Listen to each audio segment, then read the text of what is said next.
Most people don't realize how much they carry until the night finally asks them to be still. When the distractions fade, when the conversations end, when the world stops pulling at your attention, what surfaces is everything you kept pushing aside. The pressure to hold it together, the decisions that still haunt you, the things you wish you handled differently, and the quiet fear that tomorrow will demand even more from you than today did. Not because life is cruel, but because no one ever showed you how to set the weight down without feeling like you're failing. We learned how to survive busy days, but not how to release heavy nights. We were taught how to stay strong for everyone else, how to solve problems, how to keep moving forward no matter what it costs inside. But strength without release becomes tension. Responsibility without rest becomes exhaustion. And a mind that never powers down begins to believe that tension is normal. Yet deep underneath all that noise, there is a calmer place in you. A place that isn't rushing, isn't comparing, isn't bracing for impact. A place that remembers what it feels like to simply exist without pressure. The Stoics understood something most people overlook. You don't have to solve your life tonight. You only have to stop carrying it for a few hours. They taught that peace begins the moment you stop wrestling with what already happened. That control returns when you release the illusion that you were ever meant to control everything, and that a quiet mind is not an empty one, but a healed one. Tonight is not about forcing sleep, not about pretending everything is fine, not about becoming a different person by morning. Tonight is about permission. Permission to loosen your grip. Permission to step out of the storm of your own thoughts. Permission to let the world spin without you holding it together. 4 hours to let the mind breathe again. 4 hours to release the tension stored in places words never reach. 4 hours to remember that you are allowed to rest without earning it. Tonight, you don't have to carry anything. And as the mind begins to loosen its grip on everything it carried through the day, something deeper starts to surface. Not the noise of what happened today, but the unfinished conversations with yesterday. Because long after events pass, the mind keeps returning to them, as if one more review might finally change the ending. Tonight, instead of replaying the past, you are stepping out of the courtroom in your head. You are not here to reopen old cases. You are here to close them. There is a quiet exhaustion that comes from arguing with things that already happened. Not out loud, not with other people, but inside your own thoughts. The replaying, the editing, the if only I had said this, or if only I had done that. It feels productive, like you are trying to fix something. But the past does not respond to effort. It does not negotiate. It does not soften because you revisited it 1,000 times. All it does is take energy from the present moment and lock it inside a time that no longer exists. Many people carry the past the way a traveler carries a suitcase they forgot how to put down. At first it feels necessary. Then it becomes familiar. Eventually, it becomes part of how they move through the world. They forget what it feels like to walk freely. Old mistakes become identity. Old pain becomes proof that something is wrong with them. Old embarrassment becomes a warning that it could happen again. And so the mind keeps negotiating, hoping to reach a deal that will finally bring relief. But relief does not come from rewriting memory. It comes from accepting that the version of you who lived those moments did the best they could with the awareness they had at the time. Not the awareness you have now, not the strength you built later, not the lessons you learned afterward. The past, you was operating with limited information, limited experience, and often limited emotional support. Judging that version of yourself using today's wisdom is like criticizing a child for not knowing what only adults learn. There is also a hidden belief underneath this constant revisiting. The belief that if you hold on to the past tightly enough, you can prevent future pain. The mind thinks reviewing old hurt will protect you from new hurt. But it does the opposite. It keeps the nervous system alert, tense, prepared for something that is not happening right now. It turns rest into vigilance. It turns silence into interrogation. And over time, it convinces you that peace is unsafe because peace means lowering your guard. Tonight is the moment you stop trying to earn forgiveness from a time that cannot hear you. You are not required to punish yourself to prove you learned something. Growth already happened. Awareness already expanded.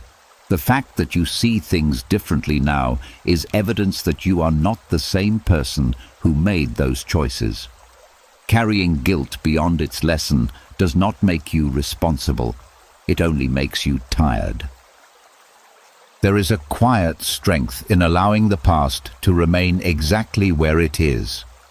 Not erased, not denied, not justified, just finished. Like a chapter that shaped the story but is no longer being written. When you stop negotiating with it, you begin to notice how much space opens inside you.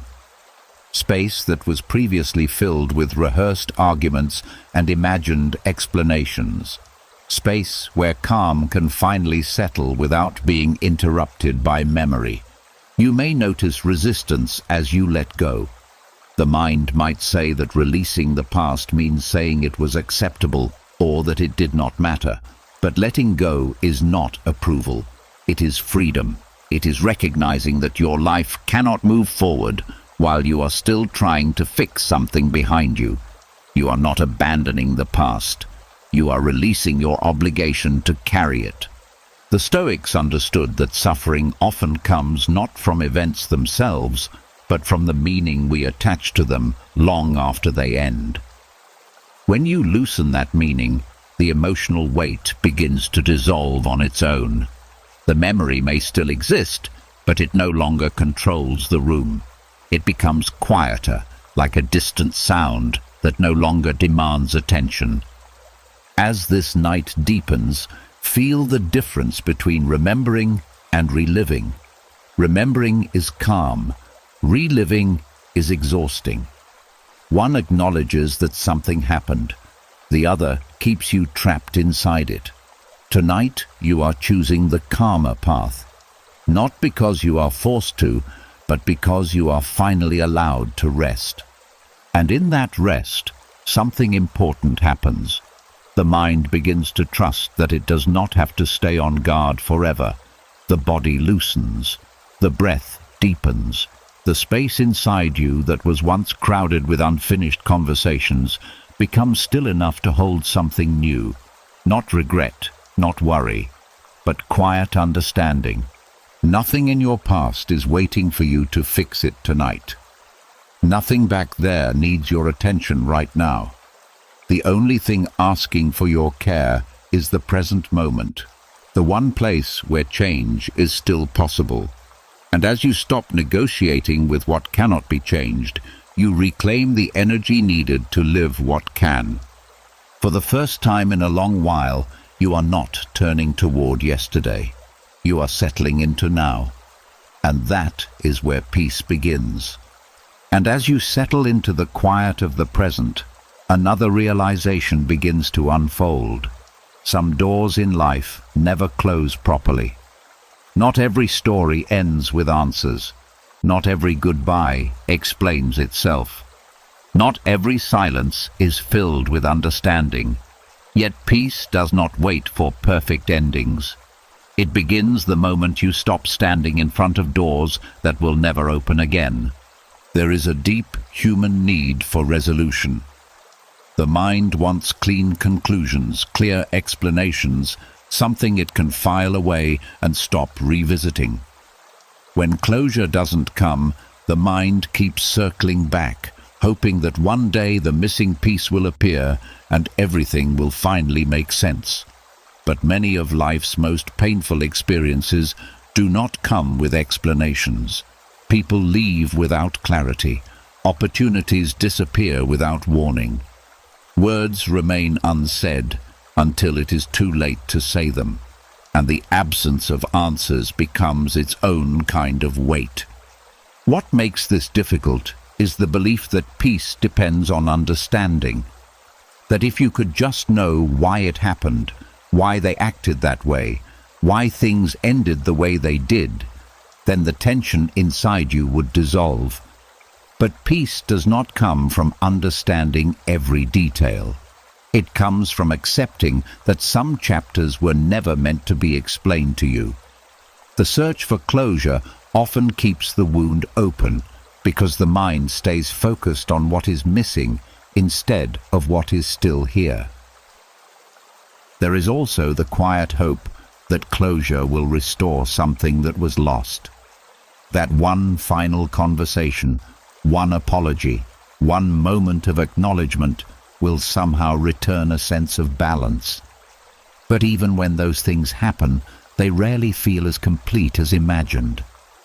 The past does not rewind simply because there was a final exchange. The truth is that closure is not something others give you. It is something you create by deciding that the story no longer controls you. Accepting that closure is not required for peace is not easy at first. It can feel like giving up on justice or abandoning the importance of what happened. But acceptance is not surrender to unfairness. It is a refusal to let unresolved moments define the rest of your life. It is choosing your own stability over endless waiting.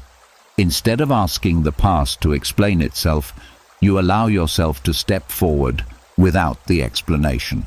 You may notice how much energy has been tied up in the expectation that someday everything will make sense. Releasing that expectation frees up space inside you, space to focus on what is real right now instead of what might have been clarified in a different timeline. Life moves forward regardless of whether closure arrives. Peace becomes possible when you move with it, instead of resisting the unfinished edges. There is also a quiet strength in realizing that unanswered questions do not diminish your worth. Someone's inability to explain their actions does not define your value. Their silence is not a verdict on who you are. When you stop interpreting lack of closure as rejection, the emotional grip begins to loosen. You stop personalizing what may never have been about you in the first place. The Stoics believed that suffering often comes from expecting the world to behave in ways it never promised. Expecting closure assumes that life will provide neat endings, but life is not written like a story. It is messy, unpredictable, and sometimes silent. When you accept this, you stop waiting for reality to match your expectations and start adapting to what is actually happening. Peace without closure feels different. It is quieter, less dramatic, more grounded. It does not rely on anyone else's actions. It grows from your decision to stop reopening emotional wounds just to check if they have healed. Healing happens when you stop touching the bruise, not when you keep pressing on it to see if it still hurts. As this understanding settles in, you may feel a subtle shift. The need for answers becomes less urgent. The past feels less like an unfinished task and more like a completed experience, even without explanation. You begin to trust that clarity can exist without complete information, that calm can exist without final conversations, that moving forward does not require permission from what is behind you. And in that space, something gentle appears, a sense of independence from the past's loose ends. You are no longer standing still, waiting for someone else to finish the story. You are writing new pages without needing the old ones to make perfect sense. The night continues, and with it comes a deeper release, not just from yesterday's weight, but from the belief that peace must be earned through understanding. You are discovering that peace can be chosen, even when questions remain unanswered. Nothing is missing from this moment that you need in order to rest. Nothing unresolved has the power to follow you into tomorrow unless you carry it there. And as you let the need for closure fade into the background, what remains is something steadier than answers, a quiet acceptance that allows you to breathe freely again. And as the need for answers loosens its grip, another layer begins to reveal itself, the way pain quietly shapes how you see yourself. Not just something you went through, but something you started to become. Because when hurt stays long enough, it stops feeling like an experience and starts feeling like an identity. Tonight is not only about releasing what happened, but releasing who you had to be in order to survive it. At first, pain arrives as an event. Something that shocks you, changes you, forces you to adapt. But over time, the mind builds a story around it. A story that explains why you act the way you do, why you keep your distance, why you stay guarded, why you expect disappointment before hope. The story becomes familiar, almost protective. It tells you that staying cautious will keep you safe, that expecting less will hurt less, that closing off parts of yourself is the price of never being blindsided again. Without noticing, you begin to introduce yourself to the world through what hurt you. Not in words, but in posture, in reactions, in the way you interpret everything through the lens of what happened before. You become the strong one, the distant one, the one who doesn't need anyone, the one who keeps emotions controlled. It feels like strength, and in many ways it was. It helped you survive moments that would have broken you otherwise. But survival roles are not meant to be permanent homes. The danger is not the pain itself, but the way it convinces you that this version of you is the only version that exists now. That softness is gone. That trust is naive. That joy must be measured. Over time, you forget that the identity formed around pain was a response, not your true nature. You begin to believe that the guarded version of you is the real one, and anything lighter feels unfamiliar, even unsafe. Releasing this identity does not mean denying what you went through. It means recognizing that the experience shaped you, but does not have to define you. You are allowed to evolve beyond the role you played in your hardest moments. Just as a cast is removed after a bone heals, the protective behaviors that once held you together can be set down when they are no longer needed. Keeping them forever only limits how freely you can move.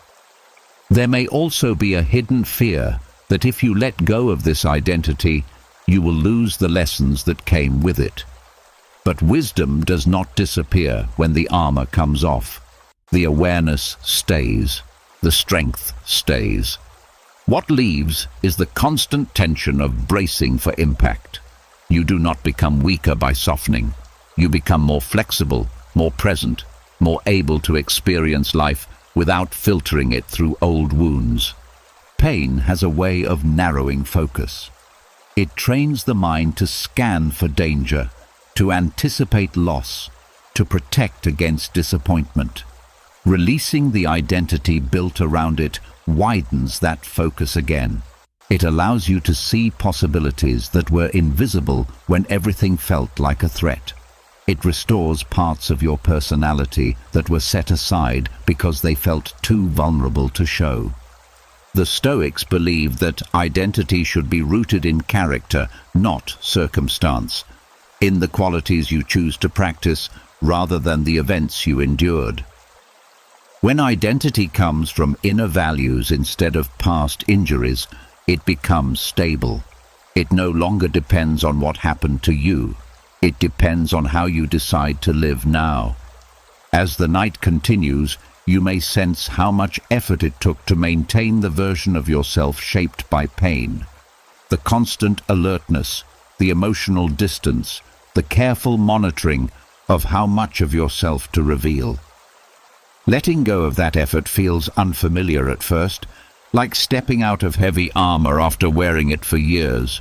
But beneath that weight, there is relief, space. A quiet reminder that you were never meant to live permanently in defense mode. You are not required to carry the personality that pain forced you to develop. You are allowed to rediscover who you are without it. Not the version that was reacting, protecting, enduring, but the version that can breathe without tension and move without fear, guiding every decision. And as you release that identity, something gentle begins to return. Curiosity, warmth, openness to moments that are not defined by what once happened. The past remains part of your story, but it is no longer the title. It becomes one chapter among many, not the lens through which every new experience is judged. The quiet truth is that you were always more than what hurt you, more than what you had to overcome, more than the defenses you built to get through it. Tonight is the night you stop introducing yourself to life through old pain and start meeting it as someone who is no longer trapped inside it. Nothing is being taken away from you. Something is being given back, the freedom to exist without carrying a role you no longer need to play. And as you begin to loosen the identity shaped by old pain, another quiet challenge appears. The need to tie everything up before the day ends. The urge to solve, to clarify, to make sure nothing is left unsettled before you allow yourself to rest. But life rarely offers clean endings on schedule. Some days close with unfinished conversations, unanswered messages, decisions still hanging in the air. Tonight asks something different of you, not solutions, but courage. A part of the mind believes that rest must be earned by completion, that you can only relax once every problem is handled, every emotion processed, every loose thread tied neatly. So when the lights go off and the world quiets down, the mind starts working overtime, trying to resolve what could not be resolved during the day. It replays discussions, anticipates tomorrow's demands, searches for the perfect words that might fix everything. It feels responsible, even necessary, but it keeps you trapped in motion when what you truly need is stillness. Ending the day without resolution feels uncomfortable because it means admitting that some things will remain uncertain for now. It means trusting that unfinished matters will not collapse your world overnight. It means allowing yourself to pause without knowing exactly how everything will turn out. That takes courage, because uncertainty often feels like vulnerability. Yet there is a deeper strength in allowing the day to close imperfectly instead of forcing closure that is not ready to exist. You may notice how often exhaustion comes not from what happened, but from trying to control what has not happened yet. The mind runs ahead, rehearsing scenarios, preparing defenses, searching for ways to prevent disappointment. But this constant preparation drains the energy needed to face tomorrow with clarity. Rest is not avoidance. It is maintenance. Just as the body repairs itself during sleep, the mind restores balance when it is allowed to step away from unfinished business.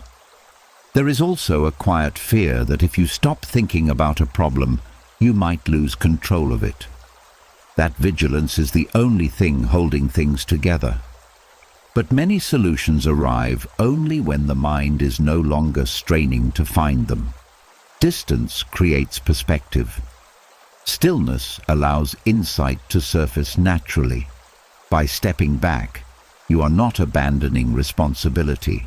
You are giving your mind the conditions it needs to function well. The Stoics understood that the present moment has limits.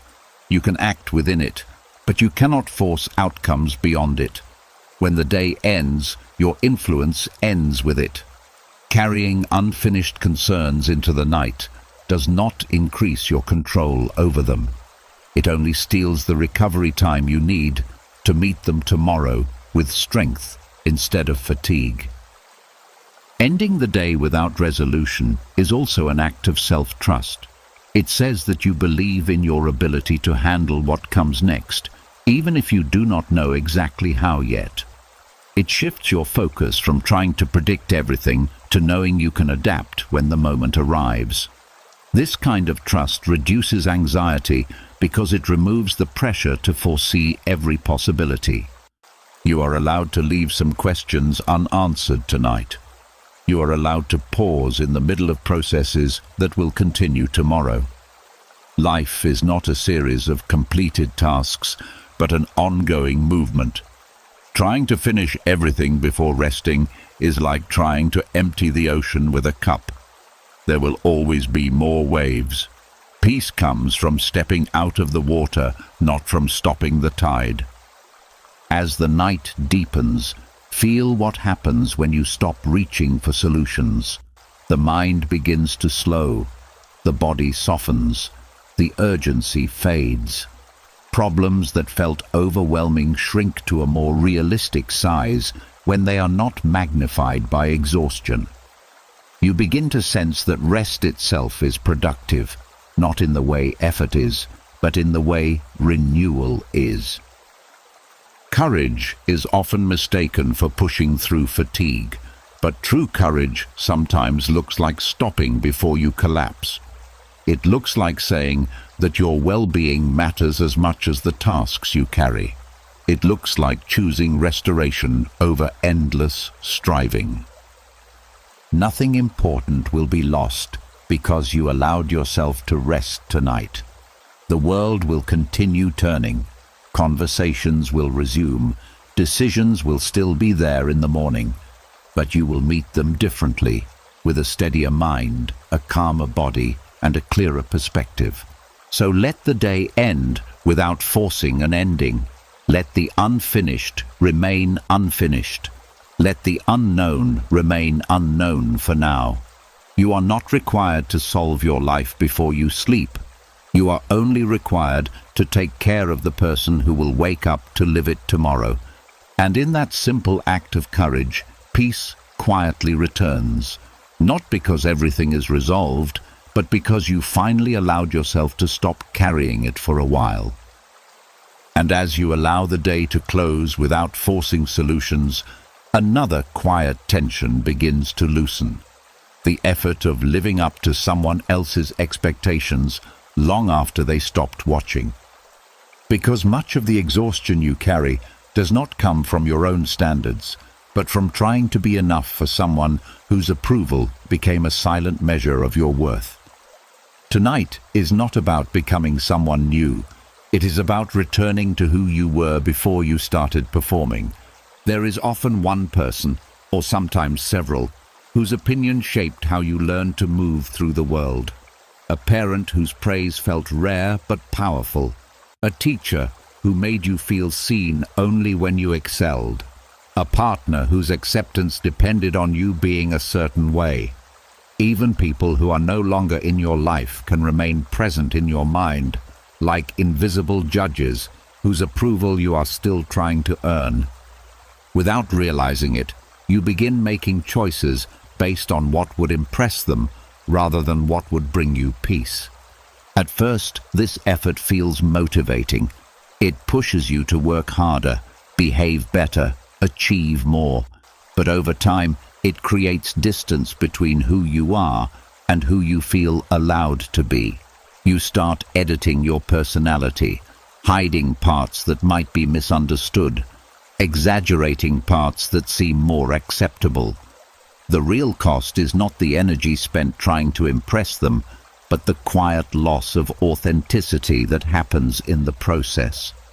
Detaching from the person you tried to impress does not mean rejecting them or resenting them. It means recognizing that your life cannot be lived as a permanent audition. Approval can be comforting, but it cannot be the foundation of your identity. When your sense of value depends on someone else's reaction, you remain emotionally tied to their perceptions even when they are absent. Freedom begins when you stop measuring yourself through their eyes. You may notice a lingering fear that if you stop trying to impress them, you will lose connection, respect, or even love. But relationships built on performance are fragile. They require constant effort to maintain an image that may not reflect your true self. Genuine connection, on the other hand, grows when you allow yourself to be seen without the need to impress. It is steadier, quieter, and far less exhausting. There is also the realization that the version of you who needed that approval was often younger, less certain, still searching for direction. That version did what it could to feel secure. But you are no longer confined to the same emotional landscape. What once felt necessary may now feel restrictive. Letting go of the need to impress is not disrespectful to your past. It is respectful to your growth. The Stoics emphasize that the only approval truly worth seeking is your own, the quiet knowledge that you acted with integrity regardless of how others responded. When your actions align with your values instead of external expectations, a different kind of confidence emerges. It is not loud or performative. It is calm, grounded, and independent of applause.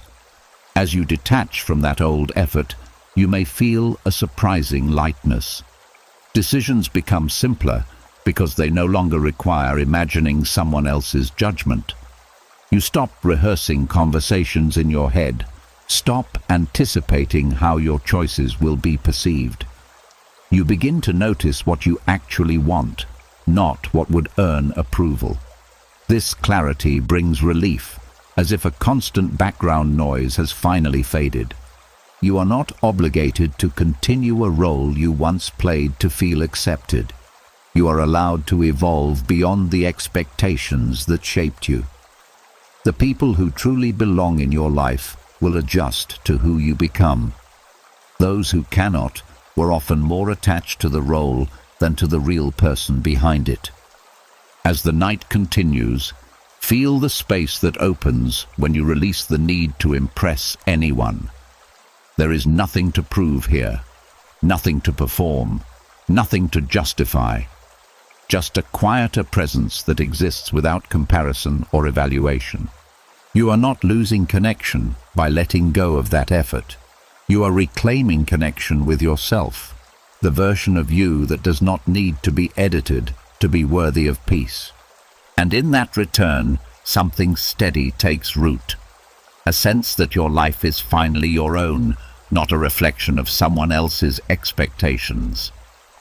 Tonight, you step out of the spotlight you never asked for and into a calmer place where you are allowed to exist without being measured.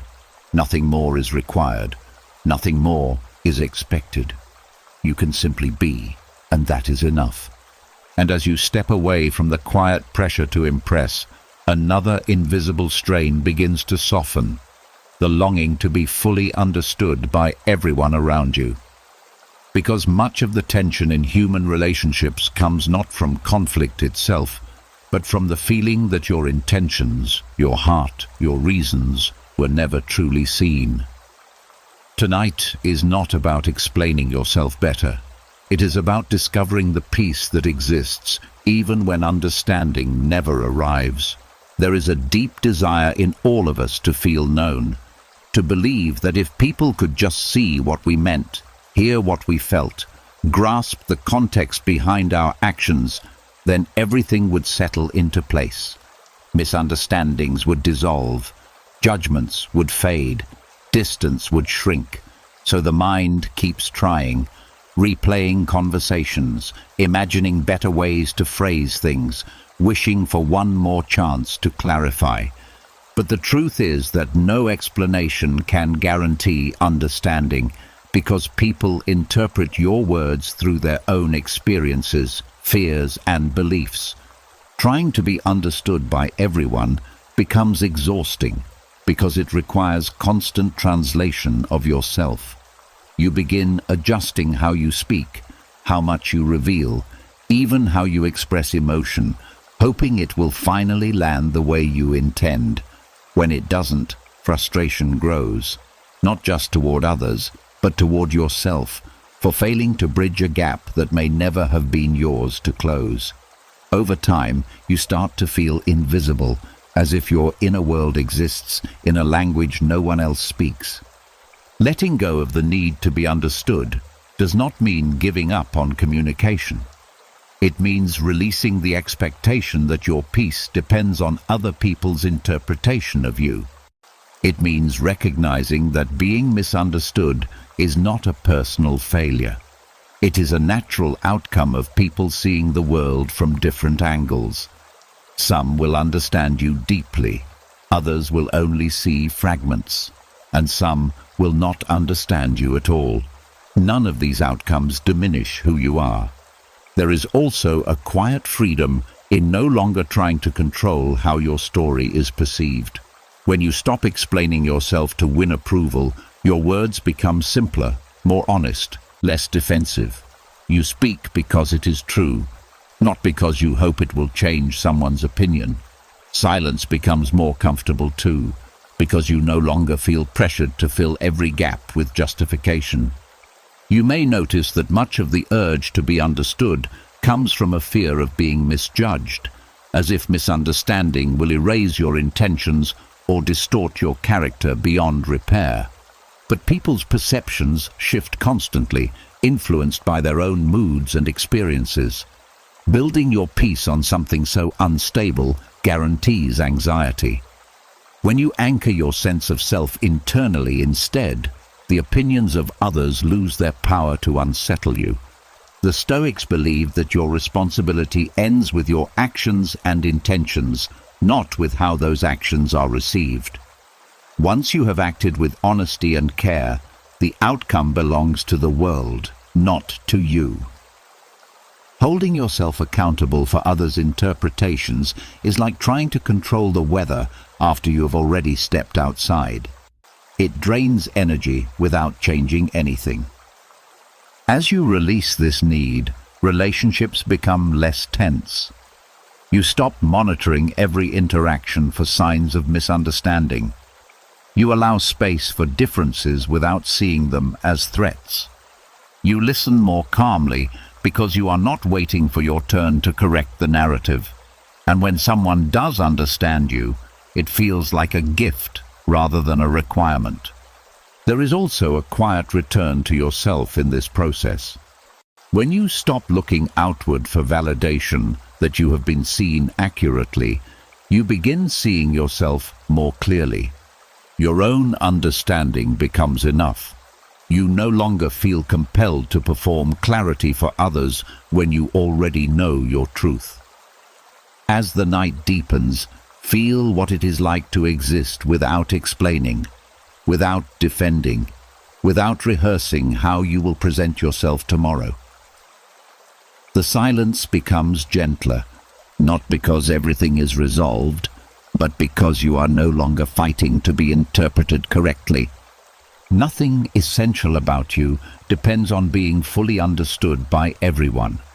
The people meant to resonate with you will do so naturally, without effort. The rest will continue on their own paths, carrying their own interpretations. And that is not a loss. It is simply the way human perspectives differ.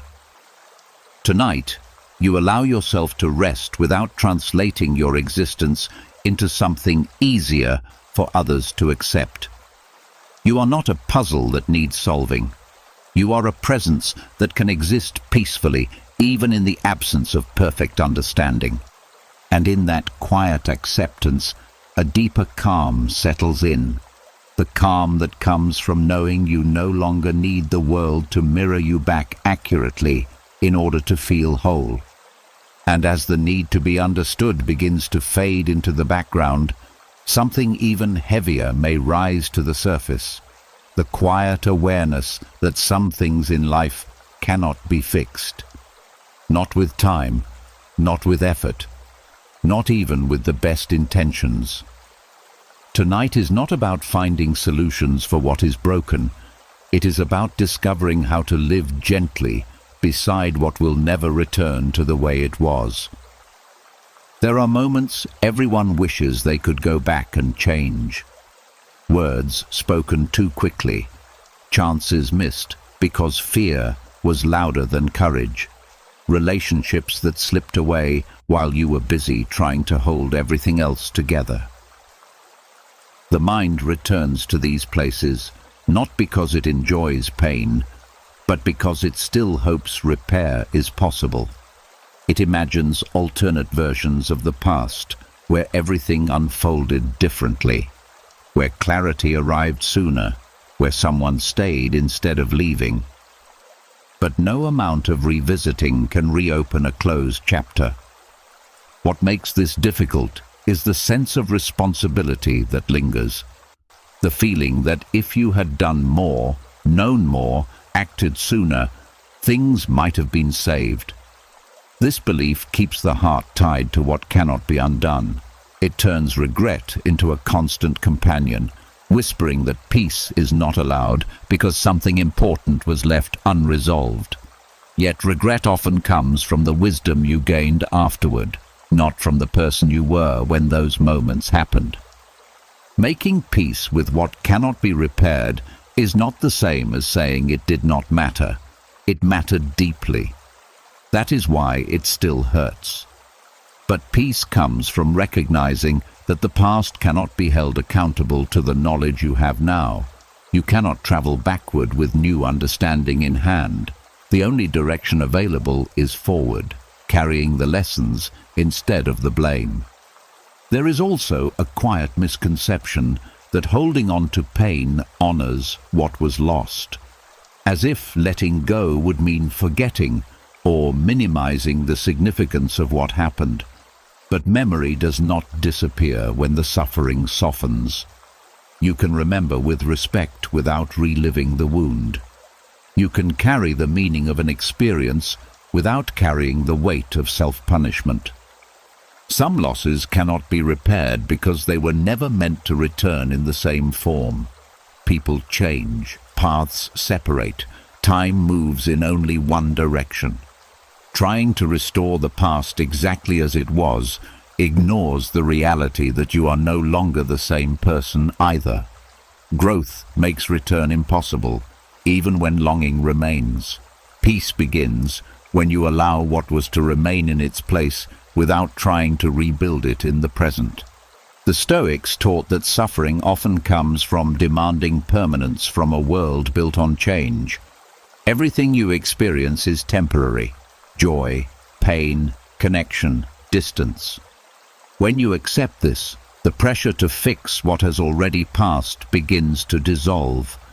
Instead of resisting change, you start moving with it, allowing new forms of meaning to emerge where old ones once stood.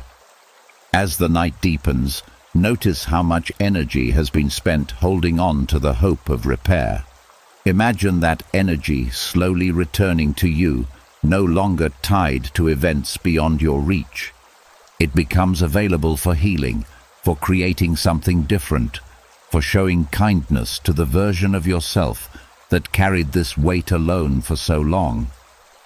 You are not responsible for restoring what time has altered.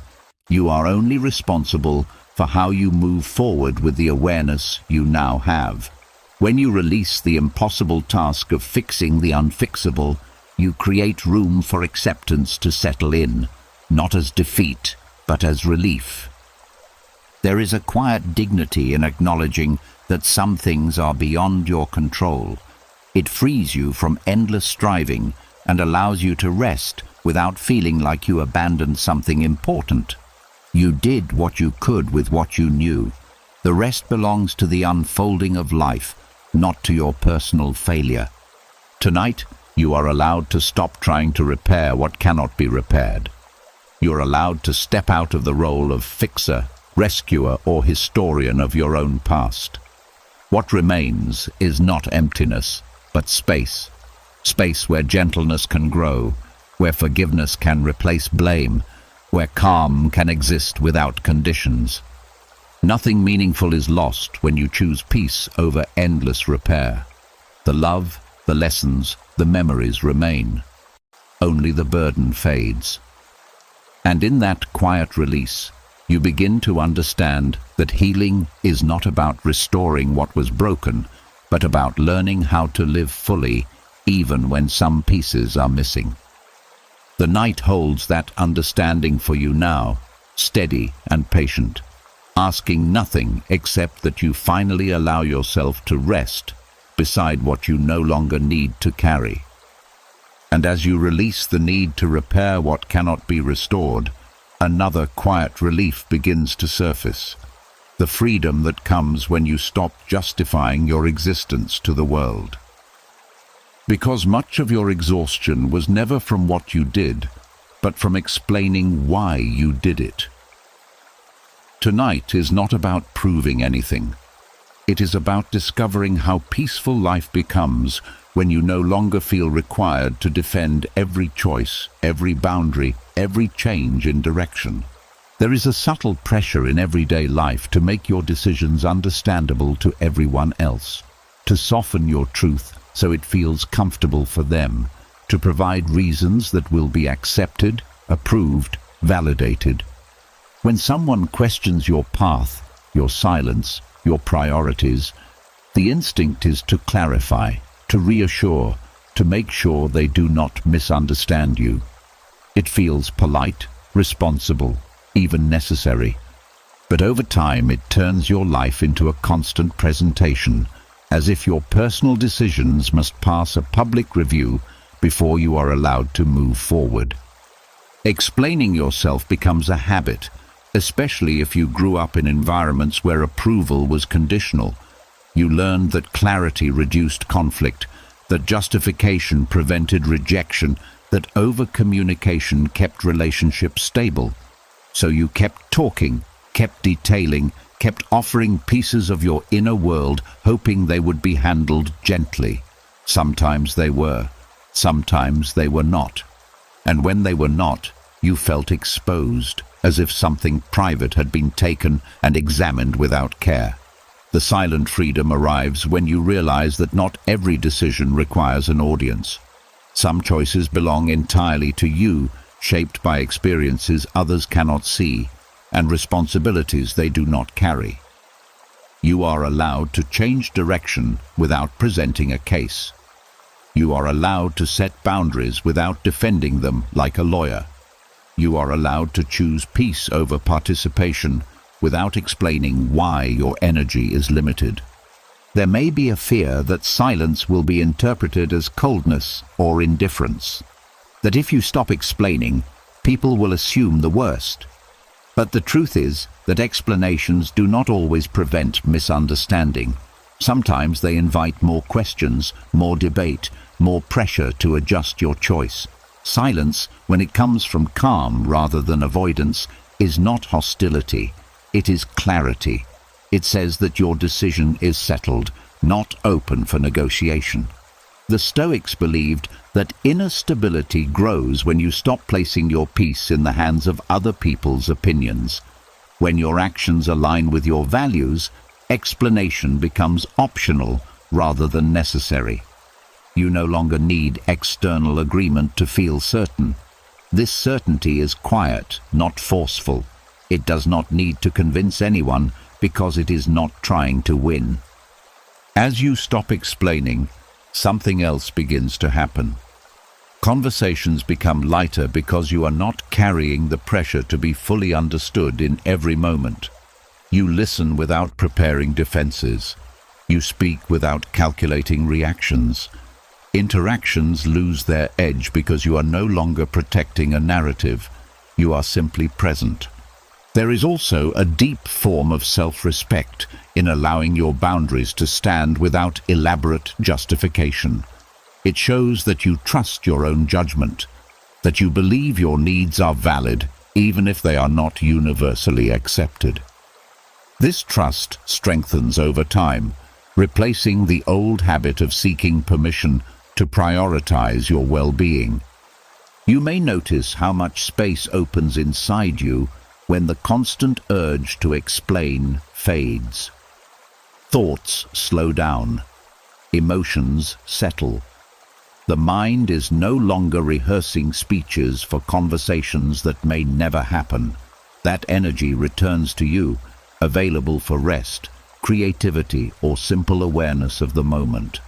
As the night deepens, feel the calm that comes from having nothing to prove, no statements to prepare, no defenses to construct, no clarifications waiting to be delivered.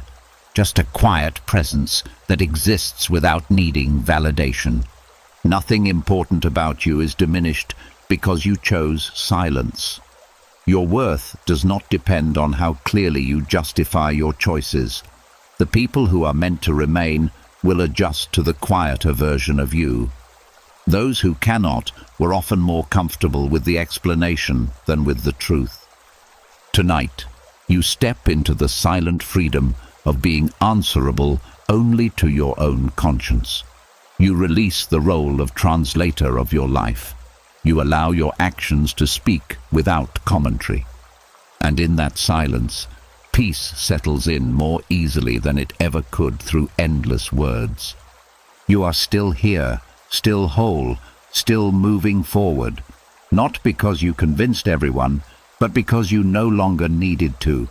And as you settle into the quiet freedom of no longer explaining yourself, something tender may begin to rise. The memories of choices you made when your mind was clouded, when your heart was overwhelmed, when clarity was nowhere to be found. Because even after you stop justifying your life to others, you may still be holding trials inside your own thoughts. Tonight is not about reviewing those decisions again. It is about releasing the version of you who had to choose without certainty. There were moments when you moved forward without a clear map, times when pressure, fear, loneliness, or urgency narrowed your vision until the path ahead looked simpler than it really was. Decisions made in those states often carry a different kind of regret, not because you intended harm, but because you can now see what you could not see then. Hindsight sharpens everything. It highlights risks you missed, options you overlooked, warning signs you misunderstood. And the mind, armed with this new clarity, turns against the past version of you as if they should have known better. But confusion is not failure. It is a condition of being human in moments of uncertainty. You made decisions with the information available, with the emotional tools you had, with the strength you could gather at the time. Expecting perfect judgment in imperfect conditions is a quiet form of cruelty toward yourself. It ignores the reality that clarity often arrives only after the consequences have already unfolded. Forgiving yourself does not erase the outcome of those choices. It changes your relationship with them. Instead of using them as evidence of weakness, you begin to see them as part of a learning process that shaped who you are now. The awareness you carry today was built from those experiences. Without them, you would not have the same depth of understanding, the same caution where needed, the same empathy for others navigating their own uncertainty. There is also a hidden burden in believing that you should have paused, waited, or chosen differently. Sometimes waiting was not an option. Sometimes the situation demanded action before you felt ready. Sometimes silence would have caused more harm than speaking. Life rarely offers perfect conditions for decision-making. It moves quickly, often forcing you to respond before you fully understand what is happening. The Stoics taught that judgment of the past should be guided by reason, not emotion alone. When emotion leads, it tends to exaggerate mistakes and minimize context. Reason, on the other hand, considers the circumstances, the limitations, the pressures that shaped the choice. It recognizes that you were not acting from the stability you may have now. You were navigating confusion, doing your best to protect yourself or others in ways that made sense at the time. As you forgive yourself, something softens inside you. The harsh inner voice loses its authority. You stop replaying scenes as evidence against your character and start seeing them as chapters that contributed to your growth. Compassion replaces condemnation. You begin to treat yourself with the same understanding you would offer a friend who had been struggling to see clearly. You may also notice how much energy was tied up in punishing yourself. Carrying guilt long after its lesson has been learned drains the strength needed to live fully now. Forgiveness returns that strength. It does not excuse irresponsibility. It acknowledges humanity. It recognizes that being imperfect does not disqualify you from peace. As the night deepens, allow yourself to step out of the role of judge and into the role of witness. Witness the confusion you were in. Witness the fear, the pressure, the loneliness that influenced your choices. Witness the resilience that carried you through despite everything. When you see the full picture, forgiveness stops feeling like a favor you grant yourself and starts feeling like simple fairness. Nothing is gained by continuing to fight battles that are already over. The decisions were made, the consequences unfolded, the lessons were learned. The only question left is whether you will allow yourself to move forward without dragging the past behind you like a chain. Tonight, you release the belief that you must remain accountable forever for moments when you did not have the clarity you have now. You allow the past version of you to rest, not because they were flawless, but because they carried enough already. And in that quiet forgiveness, a deeper peace begins to form, the kind that does not depend on perfection, only on understanding. You are still worthy of calm, still worthy of rest, still worthy of beginning again, even after choices made in confusion. Nothing about your future requires you to keep punishing your past. You can set it down now, and as forgiveness begins to ease the tension you carried toward your past decisions, another delicate process unfolds. The quiet loosening of attachments that once felt inseparable from who you are. Because some connections do not end with conflict or betrayal. They fade slowly, leaving behind memories, habits, and emotions that linger long after the relationship itself has changed. Tonight is not about forcing distance. It is about learning how to release with care instead of resistance. Emotional attachments form in subtle ways, through shared routines, familiar voices, inside jokes, the comfort of knowing someone once occupied a certain space in your life. Even when circumstances shift, the emotional imprint remains.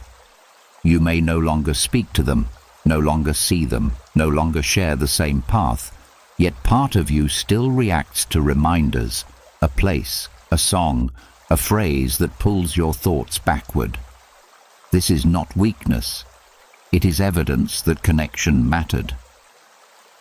What makes ending attachments difficult is the belief that letting go erases what once existed.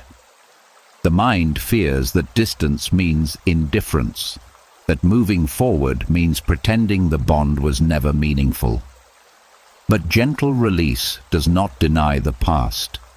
It honors it while accepting that its role has changed. You are not discarding the connection.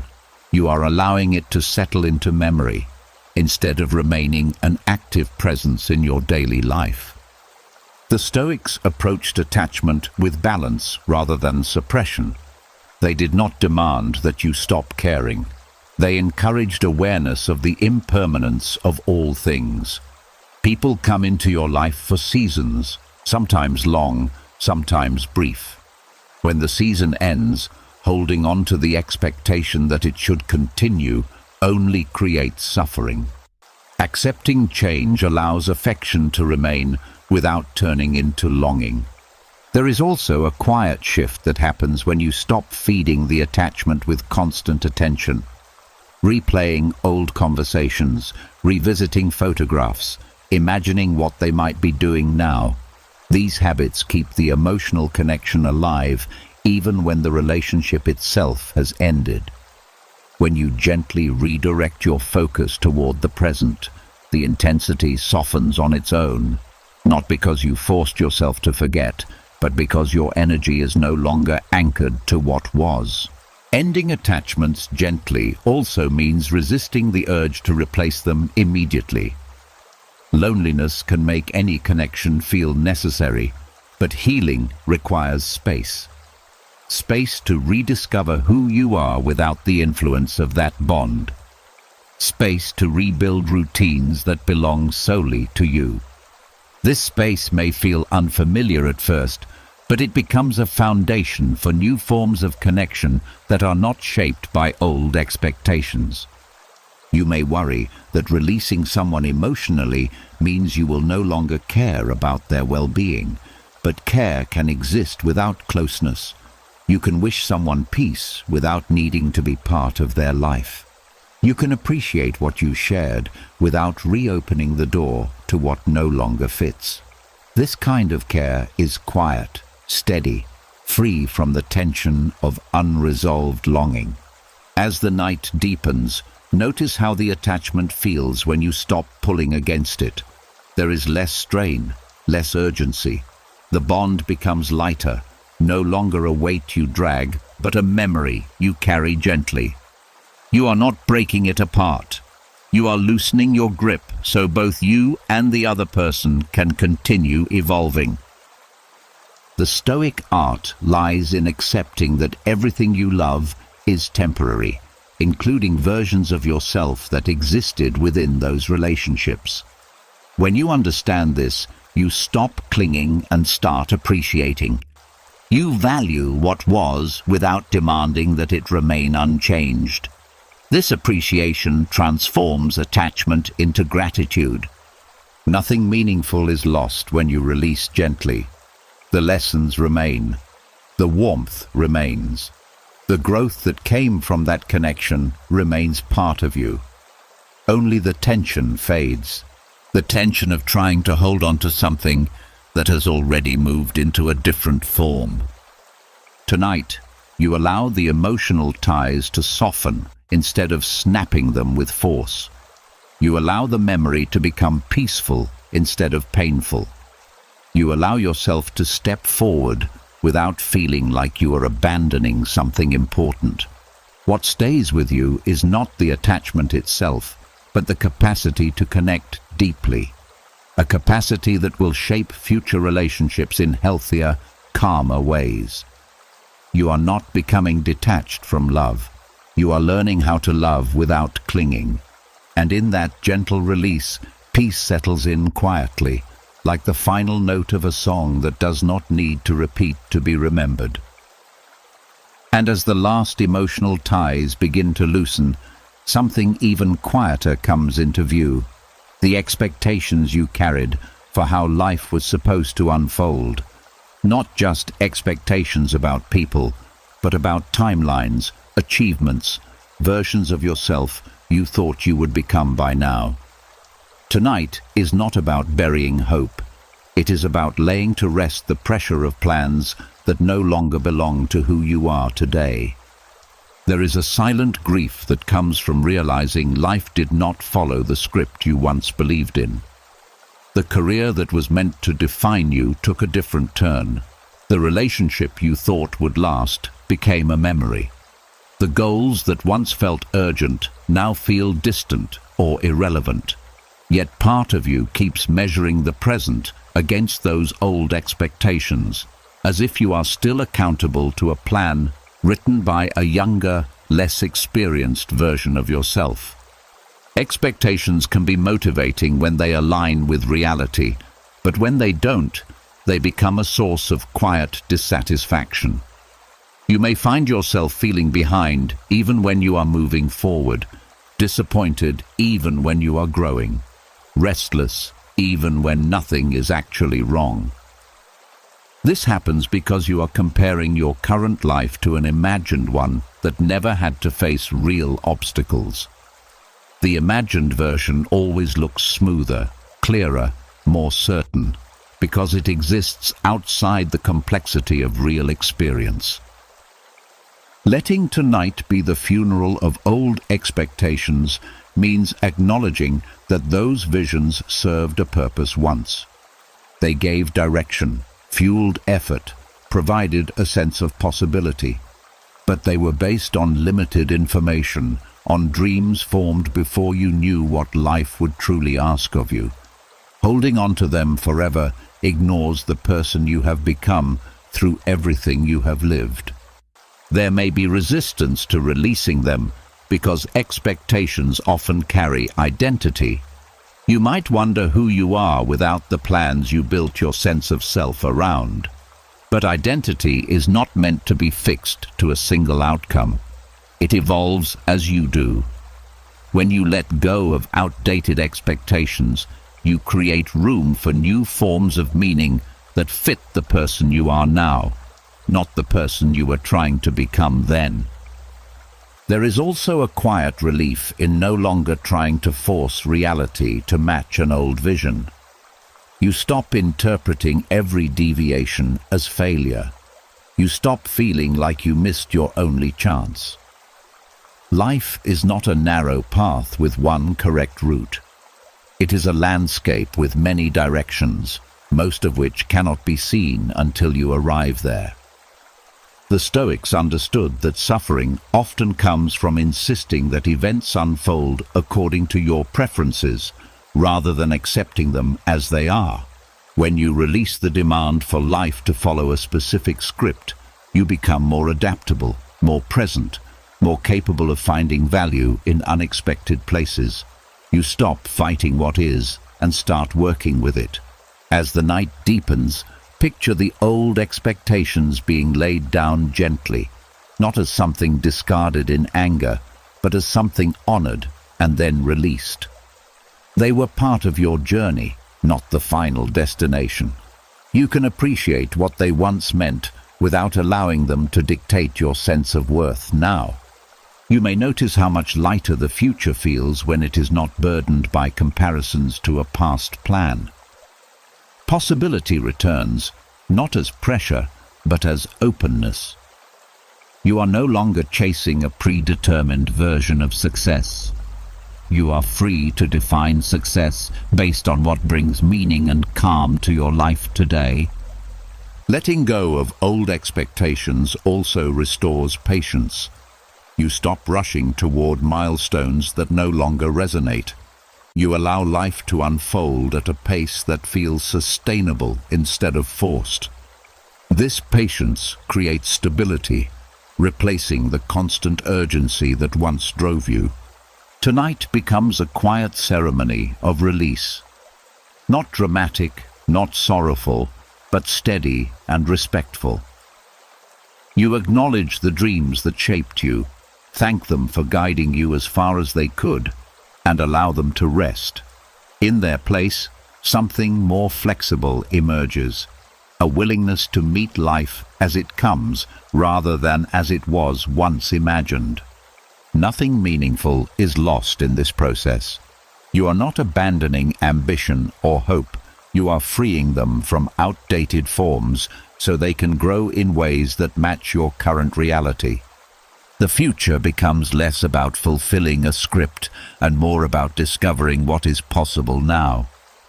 As you settle into this understanding, peace spreads through the spaces once occupied by pressure. There is no race to win tonight, no standard you must meet before you are allowed to rest. You are here, alive, aware, still capable of shaping what comes next. And in that quiet acceptance, the past loosens its hold, leaving you with something steadier than expectation, a calm readiness for whatever tomorrow chooses to bring. And as the weight of old expectations settles into the ground behind you, another whisper begins to fade, the quiet sentence that has followed you through so many memories. It should have been different. Different timing, different outcome, different choices, different people. Tonight is not about rewriting what happened. It is about releasing the exhausting habit of arguing with reality long after the moment has passed. That phrase carries a hidden heaviness because it keeps your mind tied to an alternate life that never existed. A version where things unfolded perfectly, where misunderstandings never happened, where loss never entered the story. The mind drifts there often, not because it enjoys fantasy, but because it is searching for relief from disappointment. Yet every return to that imagined version sharpens the contrast with what actually happened, making the present feel insufficient. When you repeat that something should have been different, you are quietly refusing the life that is already in your hands. Not intentionally, not out of ingratitude, but out of longing for what felt more promising before reality intervened. This longing can become a background sadness that colors everything, even moments that would otherwise feel peaceful. It makes you hesitant to fully embrace the present, as if doing so would mean admitting that the past cannot be changed. Releasing this burden begins with recognizing that reality does not negotiate with expectations. Events unfold through countless factors beyond your control: timing, other people's choices, circumstances you could not predict. Blaming yourself for not orchestrating a perfect outcome assumes a level of control no one truly has. You were part of the story, not the author of every detail. There is also a quiet kindness in accepting that you did not fail simply because life unfolded differently than planned. Change does not equal error. Loss does not equal punishment. Some paths close not because you chose poorly, but because they were never meant to continue. Holding on to the belief that things should have gone another way keeps you anchored to a moment that no longer exists, preventing you from fully stepping into the one that does. The Stoics believed that peace comes from aligning your mind with reality rather than resisting it. When you stop demanding that the past match your preferences, the tension dissolves. You begin to see events as they are, not as you wished them to be. This clarity allows gratitude to surface, not forced gratitude, but a quiet recognition that even imperfect outcomes can contain meaning. As the night deepens, notice how much energy was spent maintaining the argument with what already happened. The mental debates, the imagined scenarios, the repeated comparisons between what is and what could have been. When you step away from that argument, the mind becomes quieter, not empty, but settled. It no longer needs to defend an expectation that reality has already moved past. You may feel a subtle sadness as you let go, not because you are losing something new, but because you are finally acknowledging what was already lost. This sadness is not harmful. It is part of acceptance. It allows the heart to process what the mind had been resisting. Once it passes, what remains is calm. Not the calm of getting what you wanted, but the calm of no longer fighting what you received. Releasing the burden also restores your ability to appreciate the present without comparison.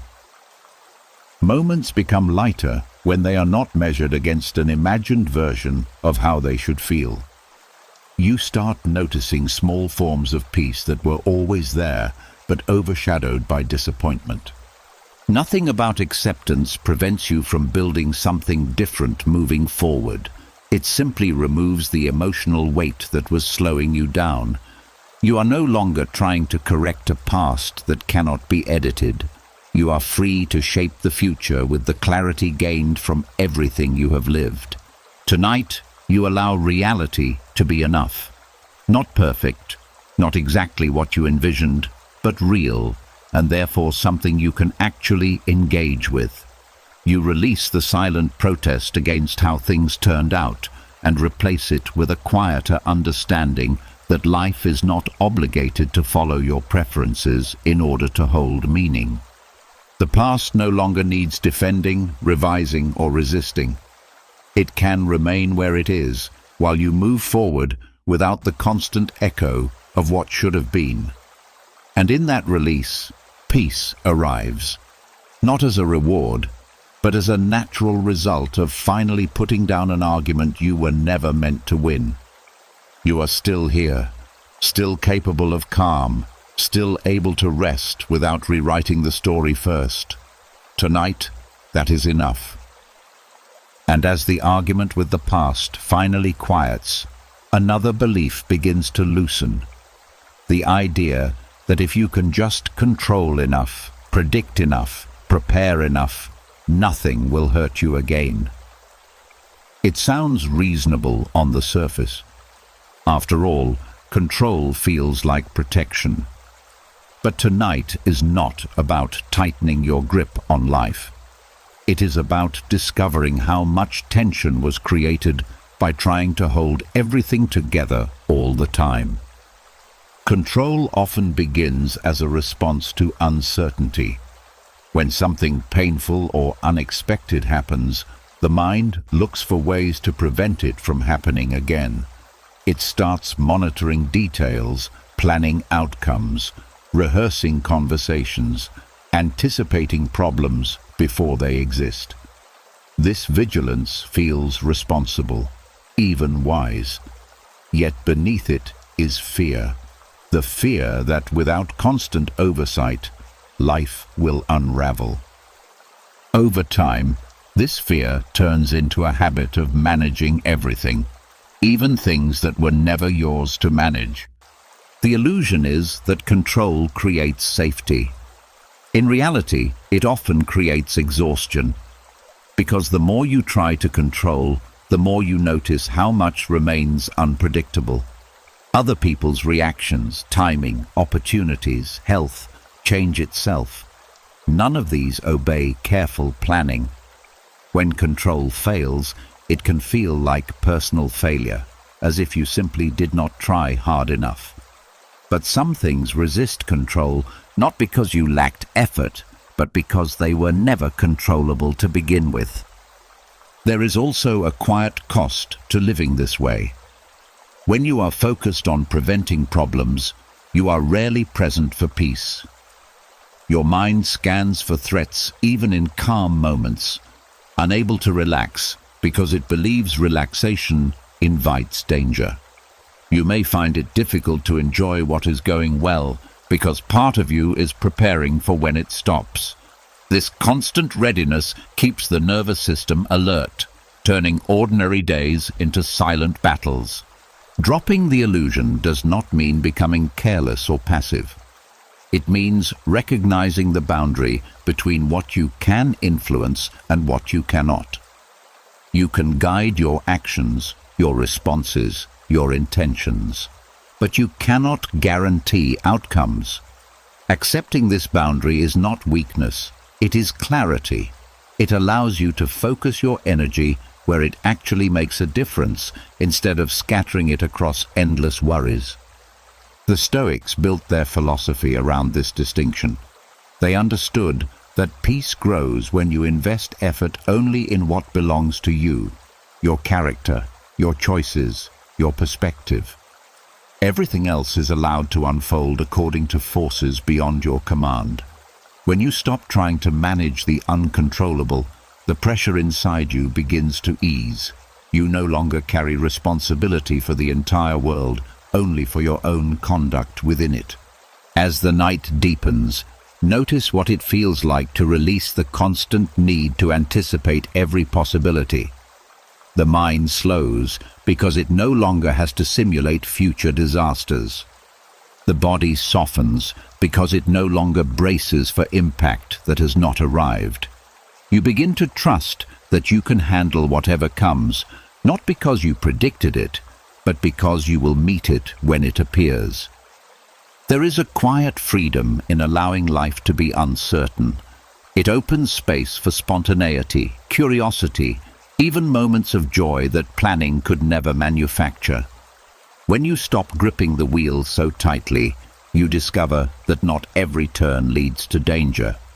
Some lead to experiences you could not have designed, but are grateful to encounter. You may also notice how relationships change when control loosens. You listen more, demand less, allow others to be themselves without trying to steer them toward your expectations. This creates connection based on acceptance rather than management. It feels lighter, more genuine, less tense. Nothing important is lost when you release the illusion of control. You still act, still care, still prepare where it makes sense. But the frantic edge disappears. Your actions come from intention rather than fear. Your calm does not depend on everything going according to plan. Tonight, you allow the world to spin without trying to hold it steady. You step out of the role of constant protector against uncertainty. You trust that safety is not built from controlling everything, but from knowing you can remain steady even when things change. And in that trust, something deeply restorative unfolds. The realization that peace was never found in control, but in acceptance. The night holds that acceptance gently, asking nothing except that you rest inside it for a while, free from the exhausting belief that you must manage everything to be safe. You can let go now. The world will continue, and you will meet tomorrow with strength that comes not from control, but from calm. And as the grip of control begins to loosen, the mind may reach for one last form of certainty: answers. Because if control promises safety, answers promise closure. They suggest that if you could just understand everything, the unease would disappear. But tonight is not about solving every mystery. It is about finding peace in the spaces where explanations never arrive. Some questions linger long after the events that created them. Why did it happen that way? Why did they change? Why did something meaningful end without warning? These questions echo not because they demand logic, but because they carry emotion that never found a place to settle. The mind searches for answers as a way to soothe the discomfort of not knowing. It hopes that clarity will quiet the feeling, that understanding will restore a sense of order. Yet life does not always offer explanations. People act from motives they do not fully understand themselves. Circumstances unfold through chains of events too complex to trace back to a single reason. Timing interferes. Opportunities shift. Silence replaces communication. In many cases, there is no clean answer waiting to be discovered. Only layers of uncertainty that cannot be simplified into something satisfying. Holding on to unanswered questions can quietly drain your energy. The mind circles them, revisits them, tries different interpretations, imagines hidden meanings behind ordinary events. It becomes a form of mental pacing, as if constant movement might eventually uncover what still feels missing. But the search itself keeps the wound open, preventing the calm that acceptance could bring. Accepting that some questions will never be answered is not surrendering to confusion. It is recognizing that your peace does not depend on complete understanding. You are allowed to move forward even without the full story. You are allowed to stop investigating the past as if it were a problem that must be solved before you can rest. There is also a quiet humility in accepting uncertainty. It reminds you that not everything in life is meant to be explained or controlled. Some experiences exist simply as they are, without narrative clarity.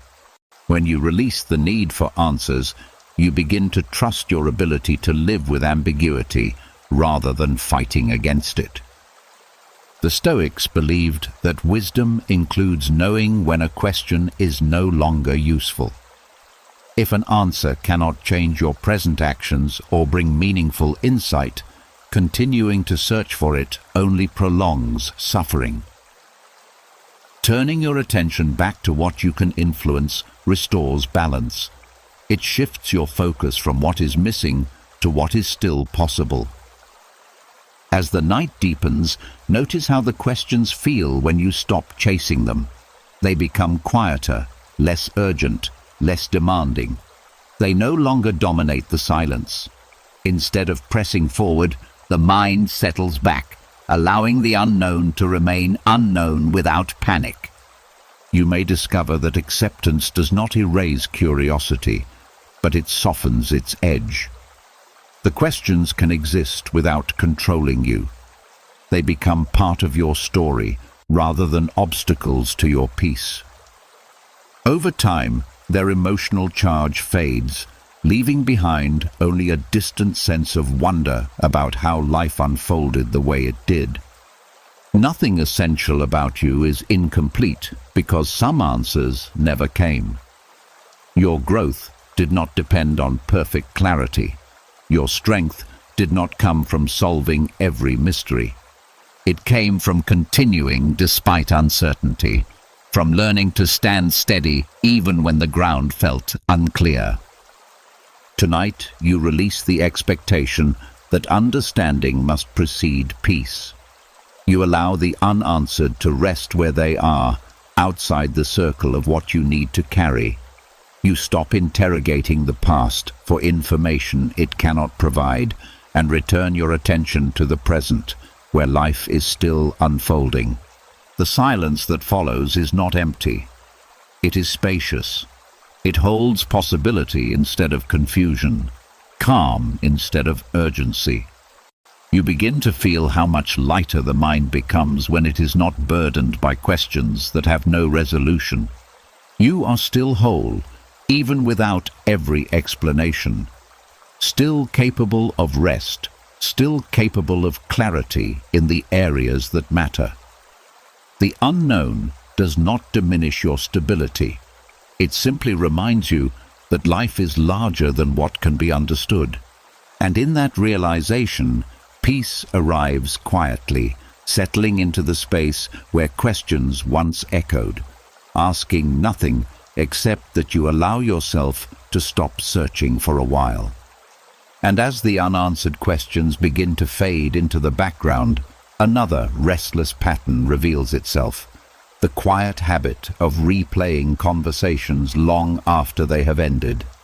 Words spoken hours ago, days ago, sometimes years ago, looping in your mind as if one more review might change how they landed.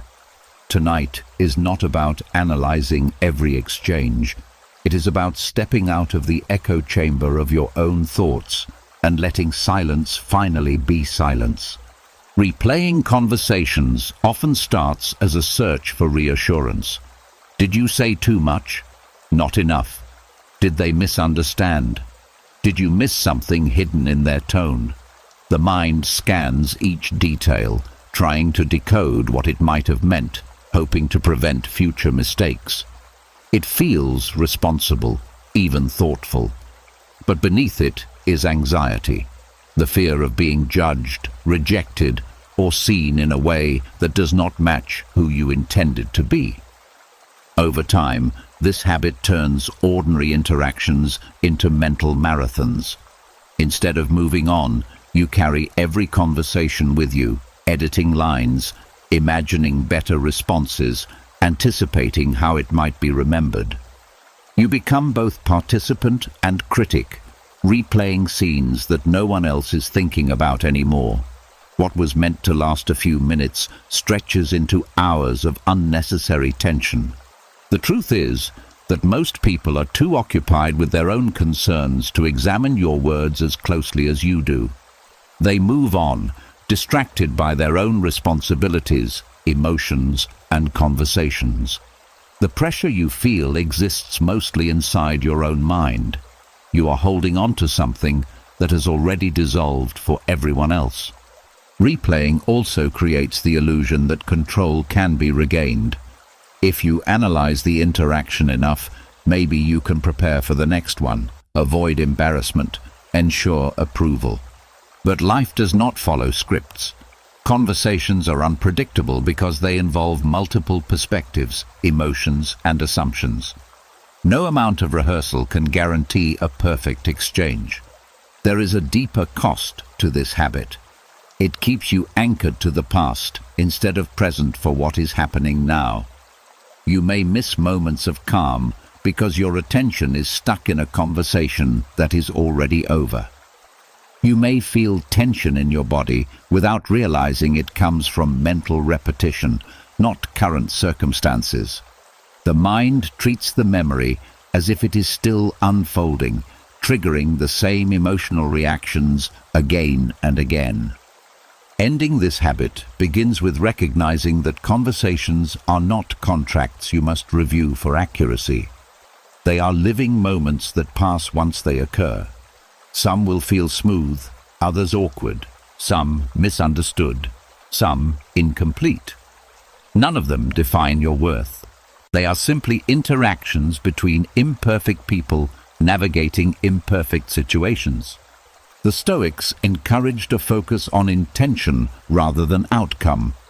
If you spoke with honesty, listened as best you could, and acted without malice, then the rest is outside your control.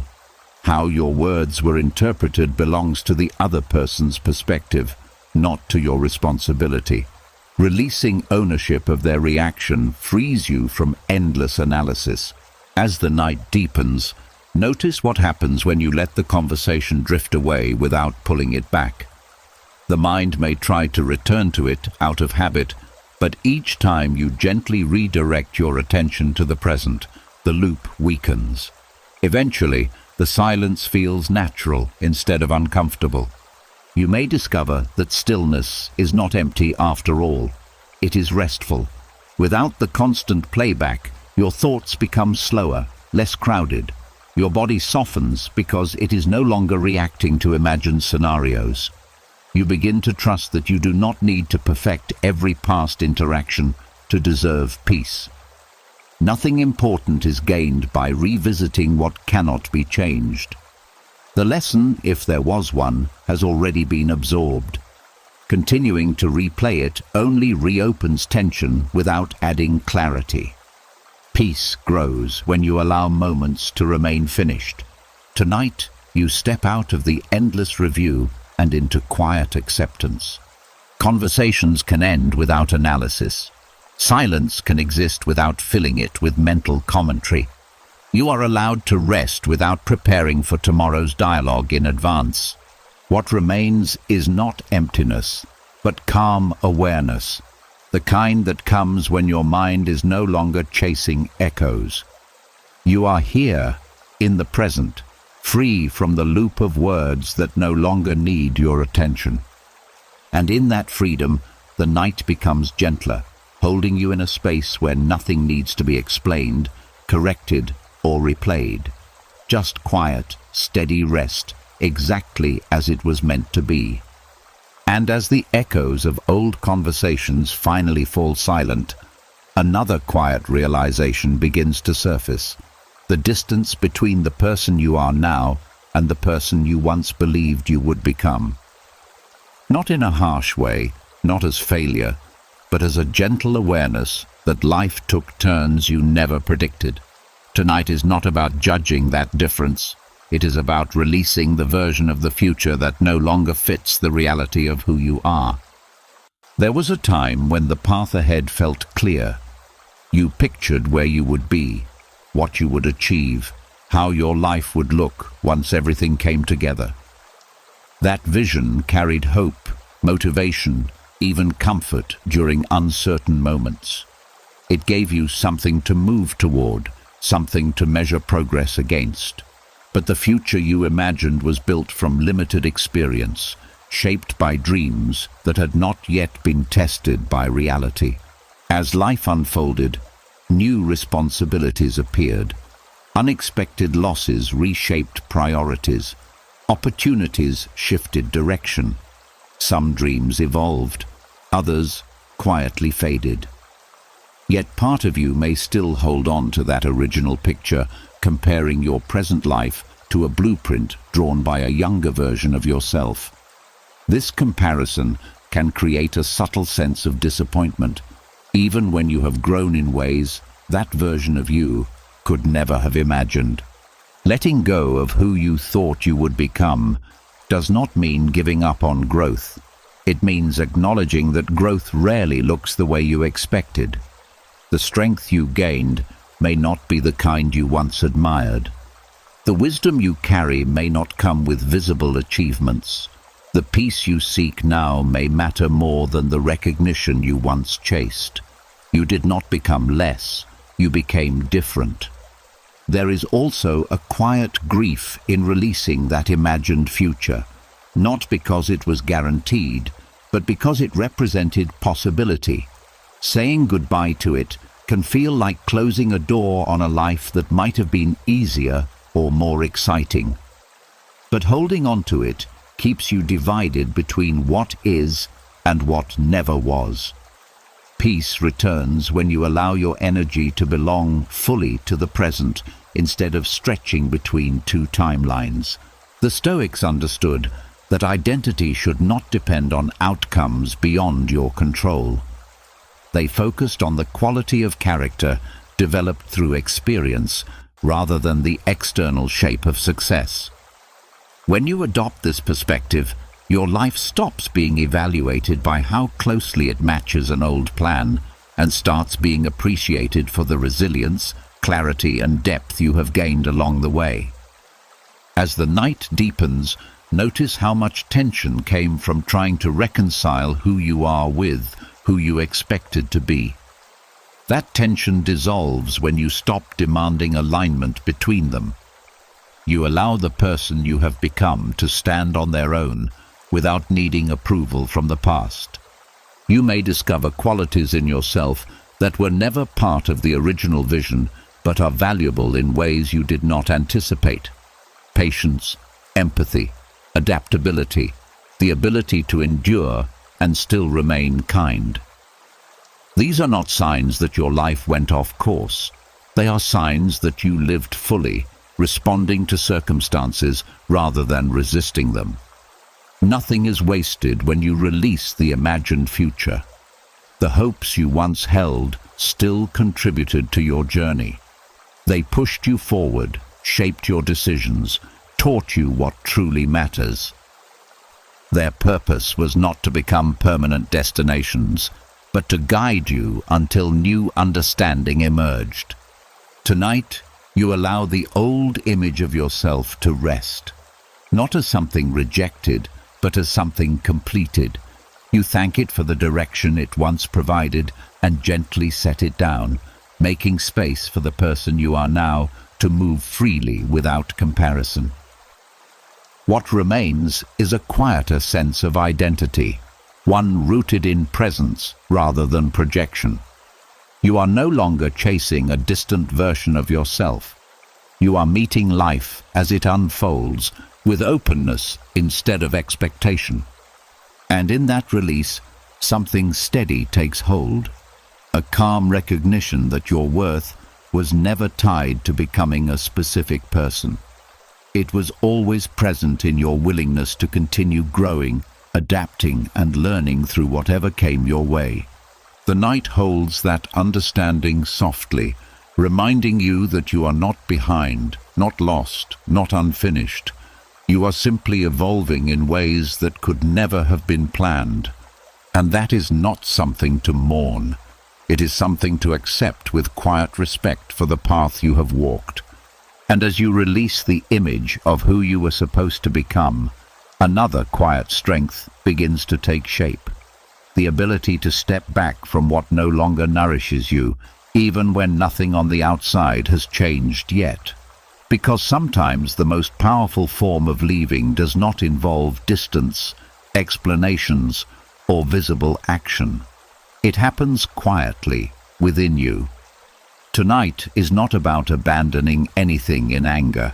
It is about discovering the calm that comes from no longer being emotionally entangled. There are situations where you cannot simply walk away physically. Responsibilities, shared spaces, unfinished obligations, or complicated ties keep you present even when your heart has already grown tired. In those moments, the mind keeps reacting as if escape is the only form of relief. But there is another way, a quieter withdrawal that does not depend on changing your location, only your attachment. Walking away internally begins with recognizing what no longer deserves your emotional investment. The arguments that repeat without resolution, the expectations that never align with your well-being, the roles that drain more than they give back. You may still show up, still fulfill what is necessary, still act with respect, but something shifts inside. You stop absorbing everything as if it were your responsibility to carry. This shift can feel unfamiliar at first, even uncomfortable. Part of you may worry that stepping back emotionally means becoming cold or indifferent. But detachment is not the absence of care. It is the presence of boundaries. It allows you to remain kind without sacrificing your stability.